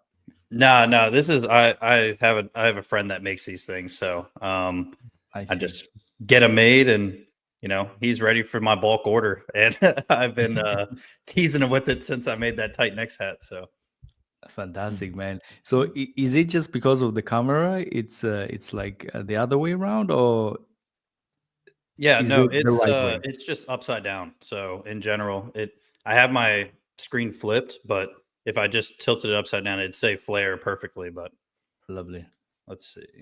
Flare, man. So do you have oh, nice. That's So cool. do we have any alphas for Flare? I mean, the only thing I've seen so far was the Telegram. I listed it on TITANX Hub. Go to the Telegram, by the way, guys. Do we have any alpha? I mean, there's been no real alpha that's been dropped. They've been until hinting, now. yeah, exactly. That's what I was about to say. They've been hinting on Inferno side. This will be built on Inferno. I have a couple changes that I want to make to it, and I think that will be so sick for everybody and the vibes right now and stuff like that. And I think if we implement it, it'd be sweet. Another alpha I guess I could drop is the TITANX that we're burning is going to go to the Phoenix Vault, just because it has to do with the Inferno kingdom and everything like that. So the fact that Inferno is being bought every single time Phoenix is being used for auctions and stuff like that, I just feel like that's kind of a good place to put it, in my opinion. Looking forward to talk more about it, I guess, but that's a good alpha drop, in my opinion, where the TITANX burnt is going to Phoenix. Inferno is going to be burnt with it as well. Yeah, man, it's going to be sick. And hopefully within this week, hopefully by the end of this week, I have the white paper out, and we can talk all about it and the percentages and game theory and stuff like that. I didn't reinvent the wheel. I will say I didn't reinvent the wheel. I kind of put a spin on a couple different things kind of going on right now. So yeah. Cool, man. I mean, I think regarding sending some TITANX off to Phoenix, I think that's a great idea, man. Shout out to my boy Callum. I know dude doesn't like this when we do shout outs. But I am going to shout out my boy Callum, man. I think he's going through some personal issues right now. So shout out to you, my friend. And yeah, we wanna get you back on track as soon as possible so that we can push forward for Phoenix. and for sure, man, I think maybe if he will listen in, I think Callum will be very happy that you're sending some TITANX off to Phoenix smart contract, man. Yeah, absolutely. And I love Colum. Colum is definitely I was his first stream. He was texting or messaged me on DM and stuff like that, and just asking me for different piece of advice or whatever it was. And I said, dude, let's just jump on a stream. Let's just talk about stuff. And he was kind of nervous at first. And I said, hey man, look, it's just a conversation that's on tape. I said, at the end of the day, we're not talking anything crazy. This is just general TITANX stuff. It's not that deep. And so he kind of just sucked it up. And then after the stream, we talked for like 2 or 3 hours, man. And he was like, that wasn't as bad as I thought. I'm like, I know. It's really not that hard. No one cares. We're just trying to all talk about like-minded stuff. Yeah, big fan of Callum. Totally agree, man. I mean, the fact is, I think one of the things I'm just seeing, especially like for like a young dude like Callum, I think he's 20 or something, if I'm not mistaken. It's just the amount of risk he's willing to take with kind of this stuff, because it's like when I was probably 20, I'm not so sure if I was probably more risk averse. So it's like I like shout out to him and to get the balls, because it's not easy to put yourself out there and push this thing through, man. So I mean, that's something, especially for 20 years old, man. I look at him, I'm just like, oh man, this is great, man. It's like, go for it, man. It's like, you're young, go for it, man. Yeah. And I mean, I just like that. That's why it's like, yeah. That was exactly my reaction as well after his stream. I was just as excited. Somebody at that age willing to build his own future. I mean, how could you not get excited about it? I mean, at the end of the day, they are the new generation that is going to create our future. So I'm already halfway through. We need the younger guys. Yeah. When you've been into crypto for a while, it drains you. I'm gonna be honest. And now, I mean, all of you guys are building projects and in the weeds, if you want to call it that, with crypto. It's you have crypto investing and you have like sub communities within it, and then when you start building, it's like, oh geez, my whole day is consumed on that. Pretty much, yeah. And by the way, the interview which Callum did with Jake, I thought that was one of the best interviews, man. Yes. That one was great. Really good. Seriously. That was really great, man. I mean, some of the questions, even Jake was like, man, like you were thinking, you were like, damn, this is not like just the easy questions I normally get. When he takes a 5 to 10 second pause before he answers, it's like, damn, you got him really thinking. I think my best shorts came from that video, and my most shorts. The shorts with the captions. I think that was the stream that I got the most out of. Yeah, so much was said, and the one with Brandon was really good because you just got different questions that you normally don't get. So that were interesting streams to, short for sure. But how can you not lie? I love that guy's energy. I mean, I'm gonna call him Sunshine. Sunshine. You need a more badass name than that. Yeah, man. He is man. Like, I mean, he comes with the suit on and stuff, No, I love it. Yeah, I had to laugh. He was like, "Hey, you got a suit you can wear for the interview we were gonna do," and I was like, "No, man, you're talking to the wrong guy for that shit." I'm a flip flops kind of guy. You don't see me in suits. The funny thing was, like, he told me, like, yeah, but I was like talking to Steve. I wore the suit because I was talking to Steve. I have respect for Steve. I was like, oh yeah, all right, man, no worries. I mean, it was cool. It's like it was proper dap. Proper dapper. Yeah, it was. That was it. Go ahead. Later on the stream, he was like, I got to take this off. I'm starting to really sweat bad. It's like, well, you're wearing a 2-piece suit inside, like sitting at a computer, like it's going to get hot. Okay, so what do you have coming up? So we have, actually, I made a great tweet. I just made like a bullet point of the ecosystem. Actually, I'll actually read it because it really shows, man, how much we've done in a year. It's insane. Only a year. So we've been top 10 on Ethereum for months on end, often top 5 with TITANX. 22 plus protocols have been built on top. Multiple built on TITANX protocols have held top 10 on Ethereum for days and weeks straight. Volt, Viper, etc. Plus 412% against Ethereum with the whole market crashing. The whole world market was crashing and TITANX was running. We had our own little bull run during the world collapse, essentially. Plus 422% against USD. Fully fair launch community first ethos, the best DeFi farms in existence, hyperdeflationary tokenomics after fair distribution stage, going on-chain via X28, all feeding back to the Ethereum core. The best builders in DeFi building our ecosystem, 1 to 2 streams a day, 20 plus content creators, only 18,000 users. The biggest burners haven't even kickstarted / launched yet. X28 Shogun. $35 million plus sitting in buy and burns across the ecosystem. Multiple 10x, 30x, and 100x protocols have launched on top of TITANX. 1 to 2% of Ethereum volume runs through our ecosystem. 1 to 2% of all of Ethereum runs through our ecosystem. We have so much building and innovation going on that we have our own community built, CoinMarketCap, TITANXHub.com, a capitalism and meritocracy first ethos, a DEX / aggregate that will buy and burn TITANX, Morpheus as well. Multi-collateral ecosystem lending is incoming with Ouroboros, and we have Shogun incoming. Yeah, that's a pretty decent list, and it's only some of the items because I have like an even longer bullet point list. It's into perspective.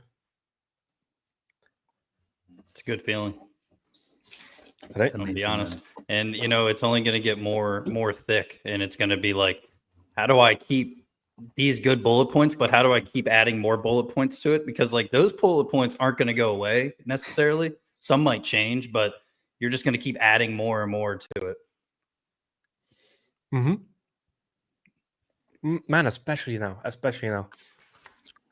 because the only FUD item people have is the unstaking event that everybody turned into a big thing, which is such a small thing. Like it doesn't even matter, because like I think there's like 12 trillion stakes coming out. 95% of them just hold. A lot of people just sniped the 369 payout, me included. I just staked and sniped the 369, and I'm not selling.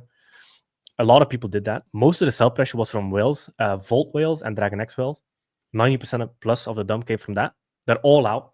All of their tokens are out. The RSI is at the same level it was every time we hit a bottom. The all-time low is at the same RSI levels as today.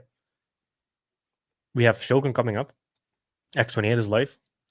And after that, what is there to FUD?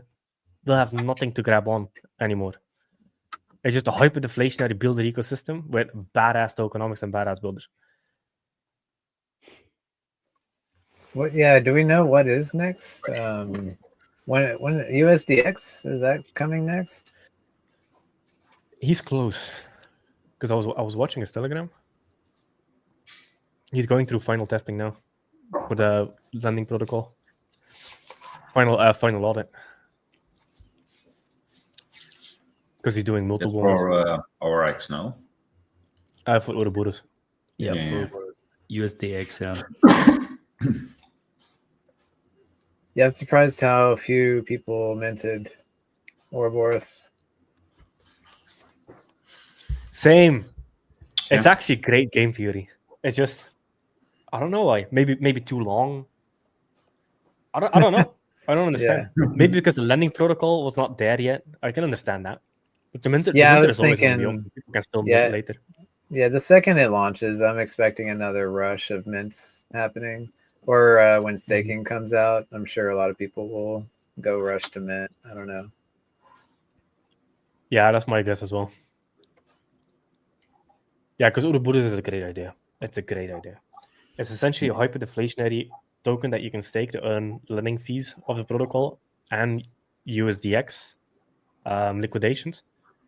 So you can stake USDX and you can stake ORX. It's hyper-deflationary. The buy and burn hasn't triggered yet because supply isn't out yet. It's literally useless to trigger it now. And there's probably not going to be that much supply of ORX.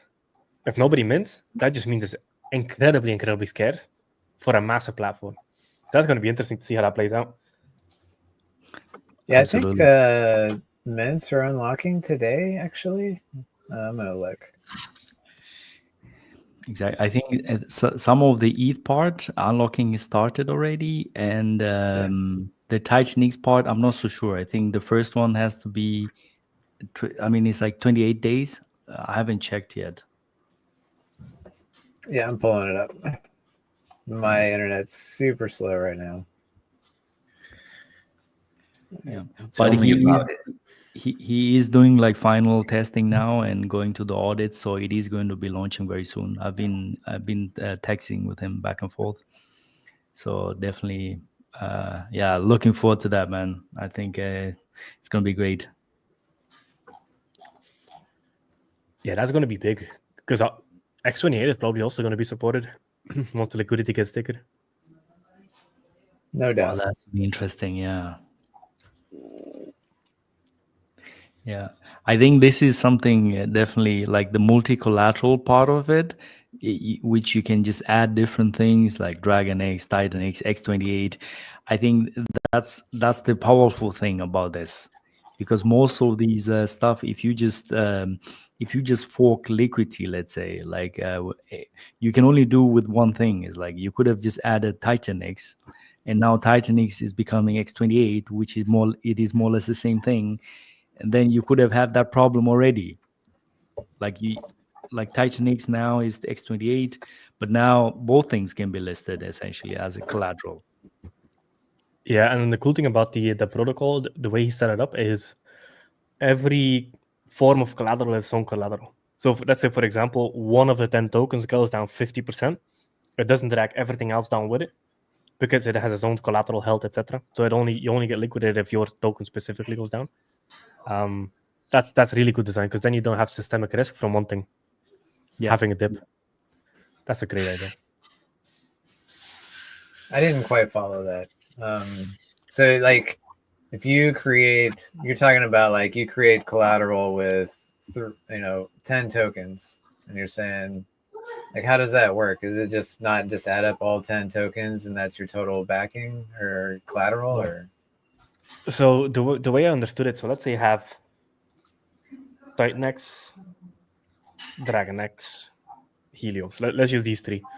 So you have collateral of TITANX, collateral of DragonX, collateral of Helios. So let's say DragonX drops 60%, TITANX and Helios stay the same. Let's use that as an example.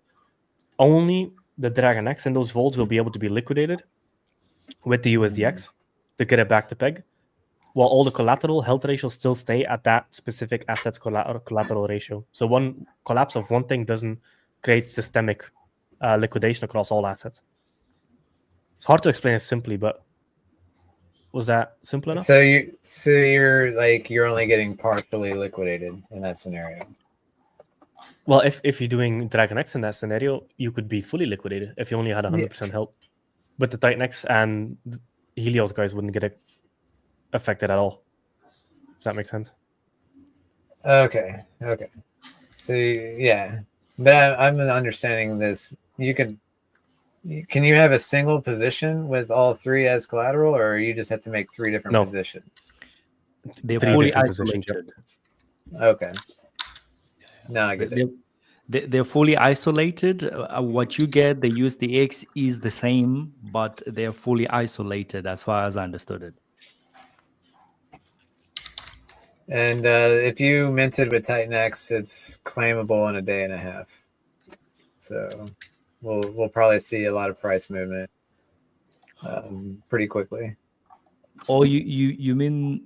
Oh, is the 28 day coming up soon? A day and a half, you said?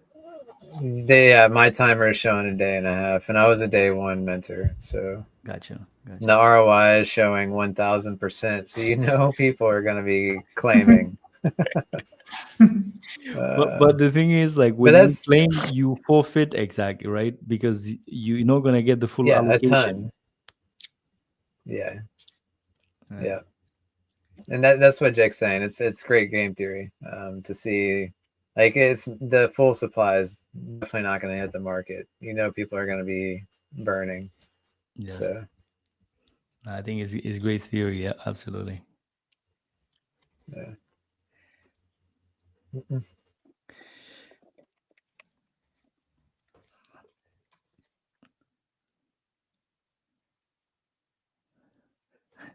Dude, it looks like, I don't know, like Jesus who's floating in some. Yeah, I feel like I should do this more often. It's kind of cool. You can kind of see, like, Yeah, you can see the beer. I can see the beer, man. I'm telling you that.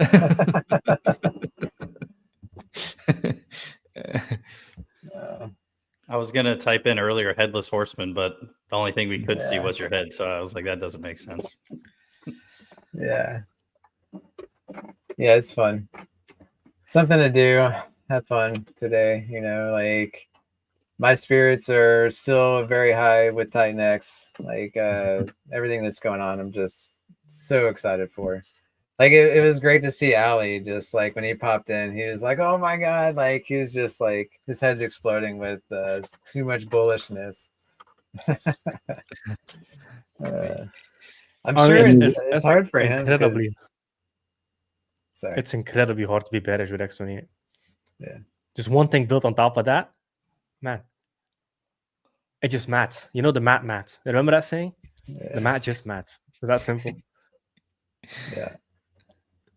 It is. It really is that simple, man. Like it's. Maybe I'm just a math guy, so it's easy for me. But I don't know. I think most of the time there's just too much emotion in crypto in general. I think that's really a big part of the volatility is just emotion. Absolutely, man. I mean, you see like BTC running up and probably people chasing that as well. I mean, that's also part of the game as well, right? People chasing stuff. Because I think BTC today, it overtook the market cap of silver. That's also crazy, man. Yeah, it almost hit 90K. It's like, damn. Yeah, and you know, people will cycle into the kind of big boys and then slowly cycle right back into alts. It happens every time. It's once they see it go off a little bit, they're like, "Oh, shiny thing over there," and then they're like, "Oh, I guess I only got 20% on that," or or whatever they're getting, and then they drop back into lower altcoins and everything. So I'm excited for that. It's just going to benefit TITANX even more, and you know, people don't realize the more they dump, these contracts are just gobbling them up. Like it's not even remotely close to affecting my day. You know, my dad said, you know, you guys TITANX dropped like crazy. What do you think? I said, perfect. He was like, what are you talking about? I was like, I'll let the contracts eat it up. Like, I don't know what to tell you. I said, people are going to buy it. I said, God knows I DCA'd today. I was like, I bought a little bag. Not financial advice. Did you just rug or something? I don't know. I didn't hear the last sentence. Oh, I said not financial advice. I said I all like you. I see this price 6 zeros anything, and I had to DCA. It's impossible for me to not DCA. Yeah, I think earlier on I was on a call and then I saw the big red candle on DragonX. I was like, "Oh, what is this?" And I was like, "Hey, man!" While I was on the call, I was buying the dip. Like buying the dip, buy the red candles. No financial advice. Yeah. Sometimes it just feels like the right time, you know? Because I also DCA'd a little bit. I was like, man, this is too good. This is too I good. know. It's just like just something, man. Right? Yeah. So I mean, for about 2-3 months, we were all wishing it was back into this, 6-0 range, like mid 6-0 range or whatever. So right when I saw that, I was like, I don't got any limit orders or anything, so I'm just buying right off the market. I don't care. yeah.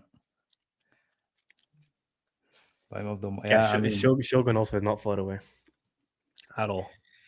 Yeah, man, this Just audit, and it's not overly complex code, so I don't think the audits are going to take long. I'm going to try to do 2 audits, but we know how to do these contracts because usually a lot of the audits find stuff in the buy and burns, but buy and burns are basically all bread and butter at this point. At this point, we know how to do that with our eyes closed. The Shogun contract itself is not. I think the most complicated part is probably the TITANX stakes plus liquid, but not much can go wrong there because you're interacting with another contract that's triple audited. Yeah, I think the audits are going to go very quick for Shogun.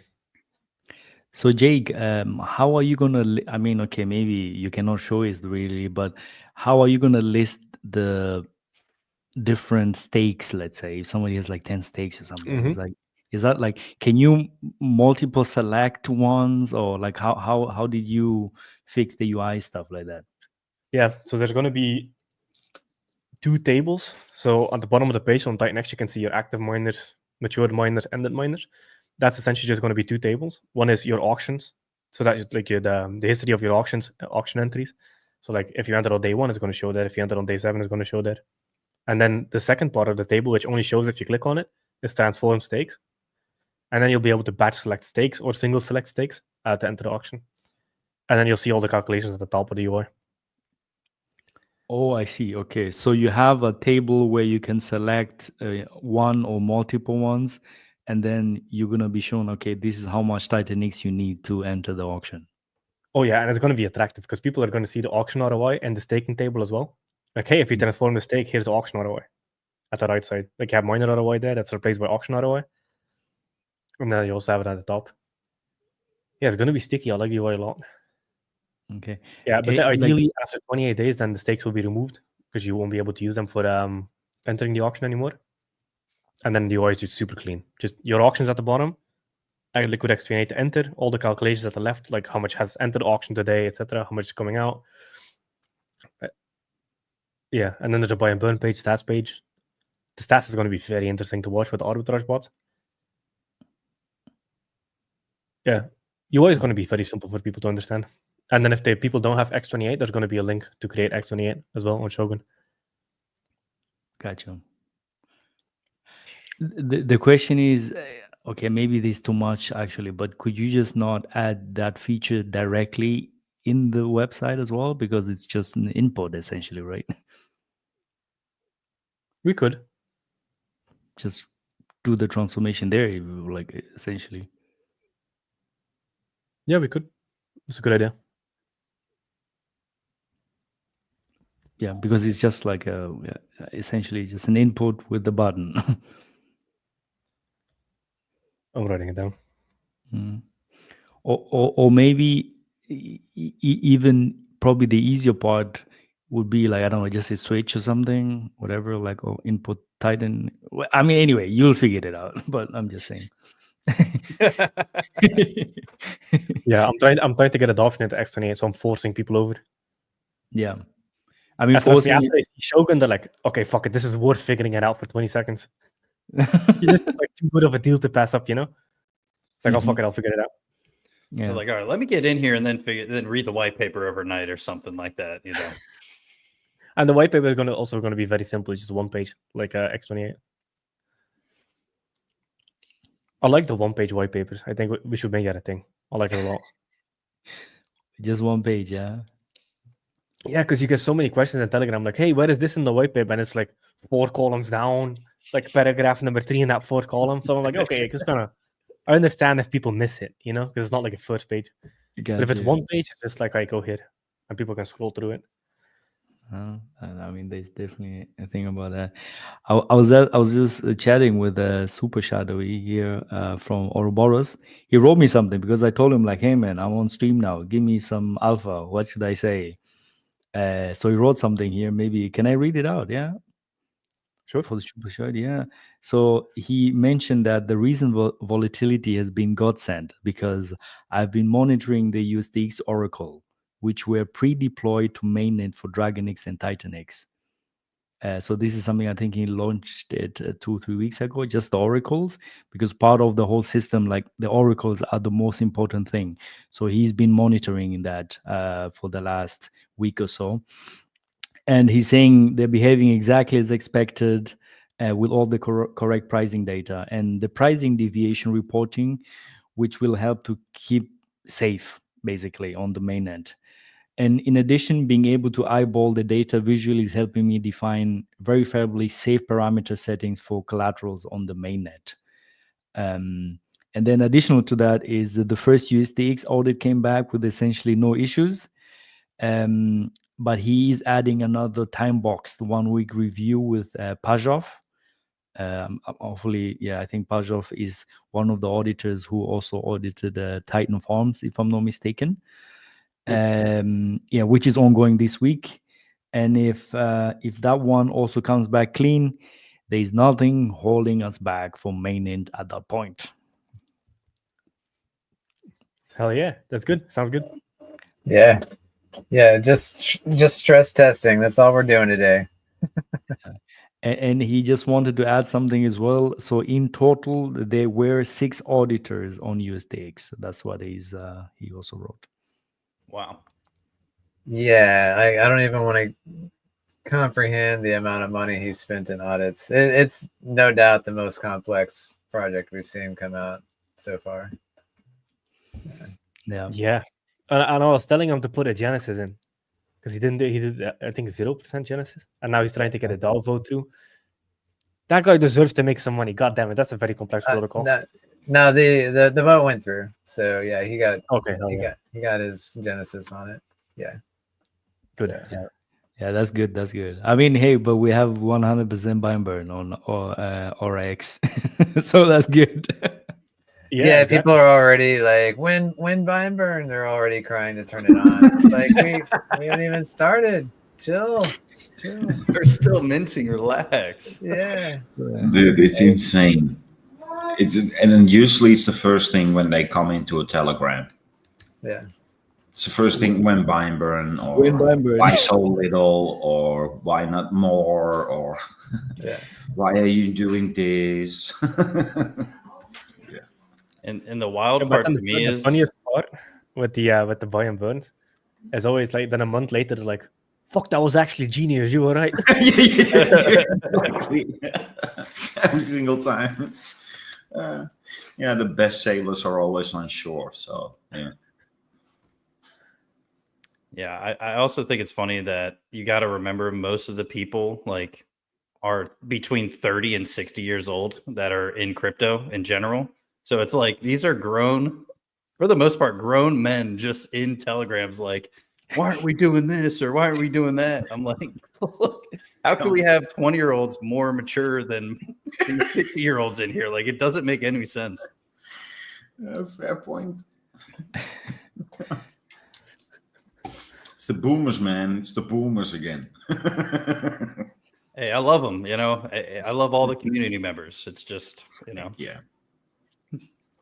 Yeah, people just need to earn their stripes in crypto. Because like even during this correction, fucking zero worry. Like I've been through so many 70%, 80% corrections all the time.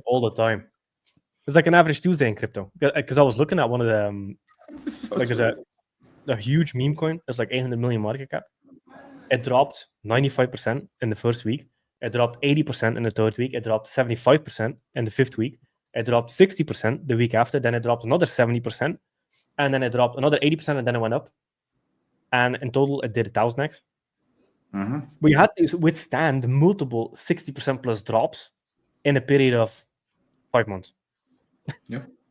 So like this is just crypto. It's part of the game. And if you sell every day, man, one of the biggest things that people need to get rid of is you cannot go into a bull market with a bear market mindset, because that's how you lose money.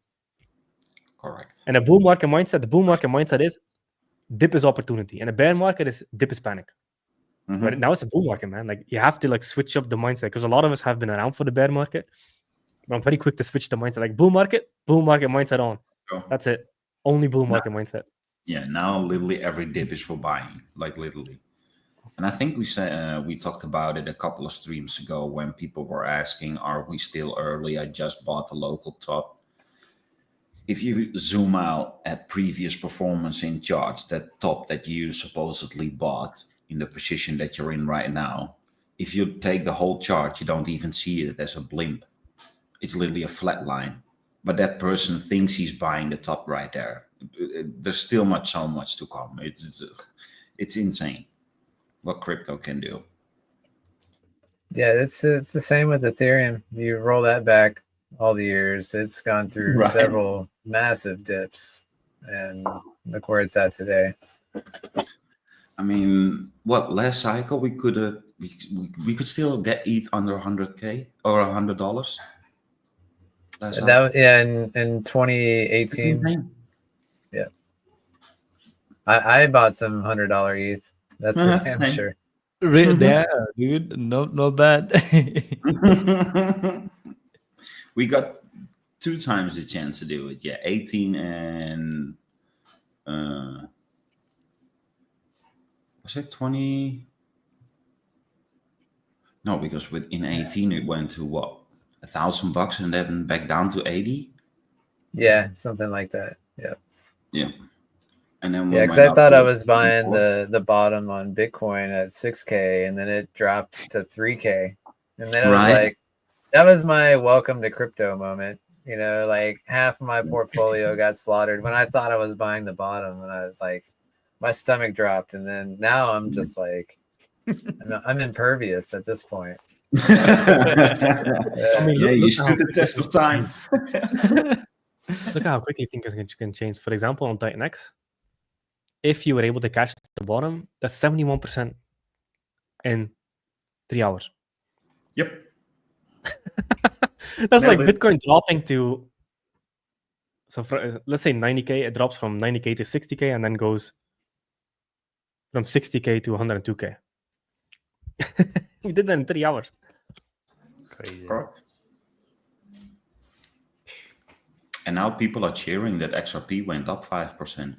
Could you imagine? Right. It's morning.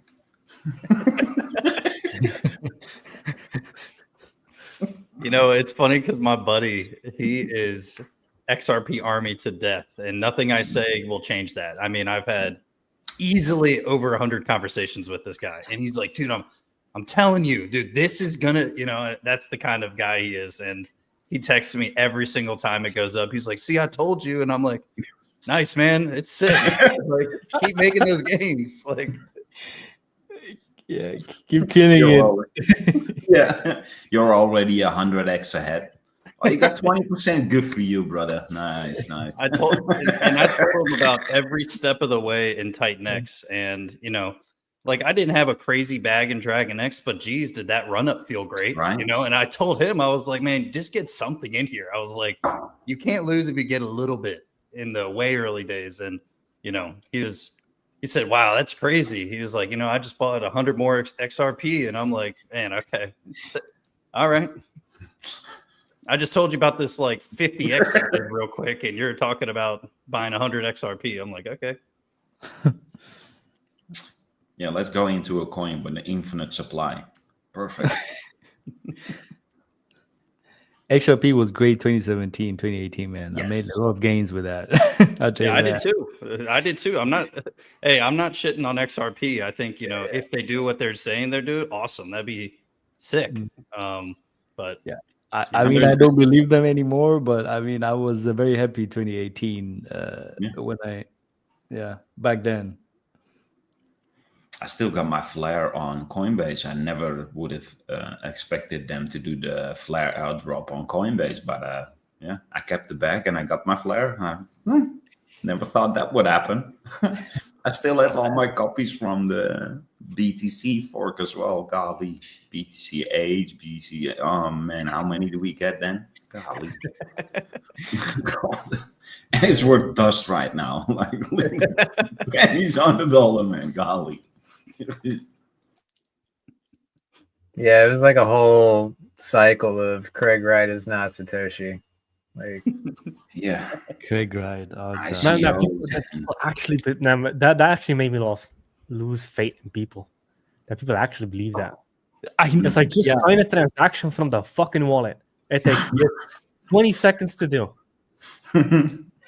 I mean, that's why I mean, I couldn't believe my eyes. It's like literally, there's 20 seconds. There's thing mathematically you can prove it with no doubt. Yeah. And these no, but he wants to go to court and drag it out and all these things. Like, it's right, so dumb. Right. He was forced by the court to say that he's not Satoshi, right? He had to write it on Twitter and everywhere. Yeah, I think it was like posted on his website as a disclaimer as well. Like, that was the best thing ever happened. Yeah, I remember seeing that tweet pass by. I'm like, oh, Okay, that's funny. I was like, I thought it was fake or something first. I mean, he will now be solidified as the guy, not Satoshi. That's probably better than Satoshi. Yeah, we've ruled one guy out now. Yeah. 100%. All right, it's really narrowing it down. Artist formerly known as Satoshi. Yeah, we are all Satoshi apart from Greg Wright, man.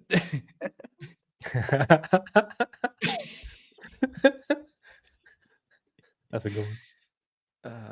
Man, I'm looking at these charts. That's crazy. 70%. Like, that's Mhm. yeah, Incredibly juicy. yeah, yeah. Hey, we're in a bull market. Dip Yep. R4. Bye. Or use V3 if you can't stomach it. Helps a lot. Yeah. The way I always say it to my dad, and he kind of took this to heart, is if you look at your portfolio one day, because I like him tracking his portfolio like once a month. Mhm. And then I just see a nice uptrend during a bull market. But if you look at it day to day, it looks like hell. But if you look at it month to month, you're like, holy fuck, actually, I gained 100% this month. Yeah. And then, because it feels like forever, right, for a month. Right. So he does that. And then whenever he's like, oh shit, there's a dip. I'm like, okay, if you close your eyes for a week and then the price is above where it was, or like similar to where it was, and you open your eyes again, did the dip ever actually happen? Right. Was that dip real? No, Yeah. it wasn't. It's just real because you're looking at it. Yep. Yeah. Yeah, it's literally like moment in time. Yeah, it's like if a tree falls in the woods and no one's there, does it make a sound? It's like Yeah, if exactly. the dip, if there's a dip and no one sees it on the chart, does it happen? Yeah. Did it exist? So what mean- advice do you give to people who have deck screener open 24/7? Yeah. Close it. Close it. Guilty. Man, imagine the roller coaster today. Yes. Oh shit, we're fine.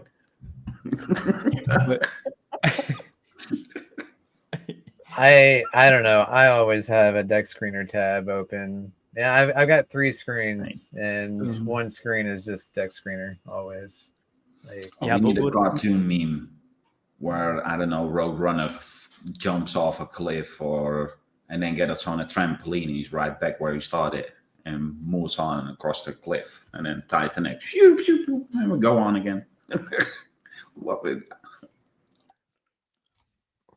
it's easy to watch if you just understand the fundamentals. Is really what it is. Like, if you don't know anything about TITANX or just any tokens, but like TITANX specifically, it's easy to see if you know what's coming. Like, again, like, yeah, people don't understand what X28 is going to do as far as burning TITANX. Like, they'll see. Yeah. I think a lot of us are just numb because we've been around crypto for so long. But like whenever I see a dip, I'm just like, it's just numb. There's zero emotions. Yeah. It's so crazy. And then you're like, wait, am I becoming a psychopath? Like zero emotional reaction. And then you get like a message from your friend and he's like freaking out. And you're like, how do I even respond to this? So I just ignore it for like an hour and then, is everything okay? Well, I think most of the people are just late cycle.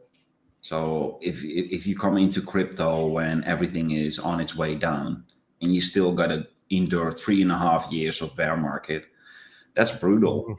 If you never experienced a bull run yet and all you have experienced the past 5 years is pretty much keep DCA, man. Yeah. Sorry, miss. I will keep DCA. And the missus is going after you with you said it was going up. So, yeah. You said this one was different. You said 2 more weeks. And then at the bottom of a bear market, we're waiting for the exchange collapse. A big exchange needs to go down. And she's like, what the fuck are you talking about? You'll see. Because I was waiting for a big exchange to collapse. I didn't expect it to be FTX, but I was waiting for one. Yeah. Every bottom of the market, there's always a massive exchange that just explodes. Yep. And I'm like, because everybody was so scared. And I was like, this is it. This is the bottom. There's no other bottom. This is it. There's no tomorrow. Yeah, they're so perfectly played out because like every cycle is like a perfect fractal, just with different labels and different names, but it all fractals so perfectly. Like I've been around for 3 bear markets and 2 bull markets.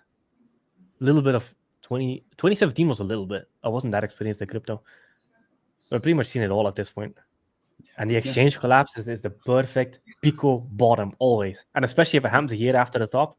Oh my god, like that was like written in the stars. That was such a perfect bottom. Oh my god. Yeah, I can't believe that the latest one, in my opinion, was the most obvious one. While everybody thought we were going way lower. That makes no sense. Made no sense to me. This last bottom of Bitcoin, I remember going on my buddy's stream and another guy's stream. I didn't really stream that much, but I got on screen to tell this is the bottom. It was so obvious, at least to me. If you know your 4-year cycles, then. And I could not believe that people were still arguing for lower than 10K. And I was like, okay, yeah, fine by me. I'll take it. Yeah, exactly. On a side note, BTC is at 88,000. Insane. TITANX coded. Yep. 88,208 right now. Yep. I think we said it last week on stream as well. That don't fade Bitcoin. If it goes, it goes. It teleports and it doesn't leave you behind. It's literally like it raises a ladder and then creates a new horizontal ladder and then another ladder out of nowhere. Yeah, it's crazy. I mean, there's no way you can like time this, man. It's like No. it's like you just can't. You got to be ready. Yeah. You got to be in it to win it. The best way by far to play these markets is just time. Yeah. You get in around the bear market bottom. You get out around the bear market top. Correct. That's it. That's the entire game. And then everything that happens in between, don't give a fuck. Just be in good stuff. That's the entire game. Technically, you can, after you sold, put your alarm clock at a year. Then you wake up, you reinvest. Then you go on a holiday for 2 years, go to the Bahamas or something.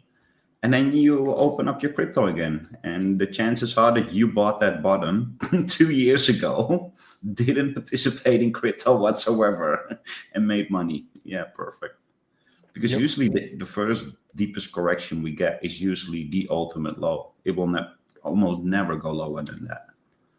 So you literally only have 2 times. You have a 2-week window where you go out. And you have about 3-4 week window where you can get in. The bottom is usually about 3 to 4 weeks, and the top is about 2 weeks. Yeah, there's actually one more. That's like Bitcoin, because that's the Bitcoin cycles. Ethereum usually runs 2 months after Bitcoin tops, and that's when altcoins go absolutely parabolic. It's after Bitcoin tops and Ethereum keeps running that 2-month window. That's like the go off top of the bull run. Same thing happened last bull run, and the bull run before that. Man, I remember 2017. Holy sh! Same. No, 2020. 2020 was insane. Like that last 2 months, it was like teleport. I was like, what the fuck is happening? Yeah, I was catching 17 was everywhere. insane. Everywhere catching X's. It was insane. Yeah. You could literally just throw a dart. That was so crazy. Yeah, I remember that. And that was the last even one better. after Bitcoin topped. Yeah. Because 17, we only had what? I believe it was 3,800 coins. And back then you could literally throw a dart. It didn't matter what you bought. It was literally like the .com mania. The first months of .com. Just create a website, you'll make money. Just buy crypto, you'll make money. You actually bring up a great point. Yeah, 100%. This market is way different. There's like 100 tokens created almost every hour at this point. So at this point, you really need quality products with communities that stick around. Communities that stick around is the most important part. Yeah. Now you need to be way more picky. But even in 2020, you could throw a dart anywhere. Now, if you throw a dart anywhere, there's like a 99.99% chance you're going to get rugged in the first 5 minutes. It's so insane. Yeah. Well, it's nice throwing darts at the TITANX ecosystem, in my opinion, because it still is throwing darts at the end of the day. But just got a little more guidance, in my opinion. Yeah, should have done more. I like inflationary things. There's just something that feels so good in your soul. when you know something is going hyperdeflationary or it is hyperdeflationary, it's just so much easier on your mind. Because like, hey, tomorrow there's going to be less of the tokens than there are today. Yeah. That's a good thing. Yeah. Yeah, amazing. Yeah. Now the TITANX community, they're addicted to the buy and burn. Yes. Yeah. Rightfully so. I love it. It's just like Matrix, right? Once you see it, you can't unsee it. It's just going to continue to. You can't shut your eyes at that point. You know too much. Yeah, and then you look at other stuff and you're like, wait, this doesn't have a buy and burn. It's like, this does not make sense. Where did all this money go? What the? Yeah. Just go to the developers. Yeah. Yep. Yeah.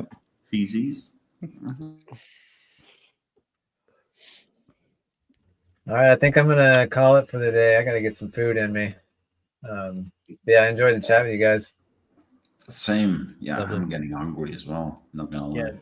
Hey, dude, when you want to come on the channel, talk E369, just let me know. Yeah, we need to do that this week. I'll shoot you a DM. All right, cool. All right, yeah, same with you, Mike. I'll shoot you a DM as well. No worries. Yeah. All right, That was cool. a Y'all lot have of a good one. urgency. There was a lot of urgency in that this week. Mhm. Is it that close? Oh yeah. It might be this weekend. We'll see. Oh, this weekend already. I thought next. One of the two. It'll be on a weekend. If it's not this weekend, it'll be next weekend. We'll say Fair that. enough. No Yeah. worries. That's a good alpha drop right before you leave. Yeah. He's like, this week. I'm like, wait, there's something there. Yeah. All right, cool. I'll see y'all. See you guys. Cheers. All right. Peace. No worries. Next Sunday. So for the people watching the replay, in the first 30 minutes of the stream, we went very deep into Shogun. So I would highly recommend watching the replay at the beginning. And then after like 45 minutes to an hour, we just started shooting the shit about crypto. Exactly. Like the first 30 to 45 minutes, there was a lot of alpha. Like if you want to really figure out Shogun and the ecosystem and X28, yeah, the first 30 to 45 minutes were golden. Do you guys have any closing stuff for the stream? No, I missed the first part, but I'll catch up once I start making my shorts and rewatch 10 minutes of video over and over and over and over. I love making shorts, man, golly. Yeah, no, really, no, just excited for the whole ecosystem, and it's clearly that everything is starting to move right now. So now is not the time to be bearish. It's exactly what Jack says. Now it's pretty much every dip is there for buying, and if you truly can't stomach it, just go away. Come back in 3 weeks. Like I said, watch your portfolio every 3 or 4 weeks, then you're perfectly fine. Because the urge not to sell is your hardest, your hardest thing to overcome at the upcoming weeks, months. Because the only way you can get a 10,000x is by not selling. Very true. Yeah, I mean, the only thing I can add to that is, just play it slow down. Do not make any rash decisions. Jake said it perfectly one time. He says, if I feel like I need to do something right now, it's not the time to do it. Just give it an hour, give it 2 hours, like just sit on your hands, relax. And the only other personal thing I can add is Flare Win on Telegram. I'm going to be hopefully dropping the white paper this week. I wanted 1,000 people in there, so if we can jump in there as hard as we possibly can, that'd be awesome. But yeah, the alpha I dropped on that is built on Inferno using Phoenix stakes. Hopefully Phoenix is out by the time I'm out. But nonetheless, I'm really bullish on not only Flare, but obviously the entire TITANX ecosystem. And I'm going to try to start doing like mega lives in like weekly or bi-weekly fashion. So, panels of 9, whatever the case may be, and just do kind of like mini year conferences like every other week or something like that. I think the vibes during that was so awesome. So if we can just continuously do that, get 10 people to stream it on all their different channels on Twitter, YouTube and stuff. And so I'm going to be reaching out to a lot of people for that. And yeah, I'm just so bullish, and I was happy as hell about the dip today. I'm not even going to lie. I was looking forward to a good buying opportunity and buying 501 felt okay, but 6 zeros and 6, that feels way better. Mm-hmm. Exactly. Awesome. I mean, for me, this is like my personal thing, essentially. So no financial advice. DCA, the red candles, hold, believe, and contribute. And one of my contribution is obviously me running the TITANX hub, trying my best to keep things there running as good as possible. On Friday, the TITANX hub DEX aggregator launched. Everything is working fine. I'm getting a lot of feedback. Things are working. People are using it. So thank you for that. Thank you for the support and the trust so far. And there is a lot of in the pipeline with TITANX Hub. A lot of things, a lot of ideas, working as hard as possible to make things forward. That's like part of my contribution. And obviously, Matrix.win, more alpha coming very, very soon. The UI is almost done, and just polishing up some few things. And gonna be going to audits hopefully this week, but I would say probably next week or so. I'm trying to push it as hard as possible. So, but there are some few things which I'm, I mean, I'm doing a lot of testing, so I just want to make sure like everything is in the correct order. There is definitely a bit of anxiety with all the testing. Is everything really working? Writing things down, doing all the testing, like triple, quadruple testing, everything, did I miss something? Did I just want to make sure before the audits that I also just go through everything and check so that, essentially that. So that's my 2 cents, my 2 sats, I like to say. Thank you. Yeah, man. Looking forward to it. Let's go. You, Doxon. Lovely. Bye-bye.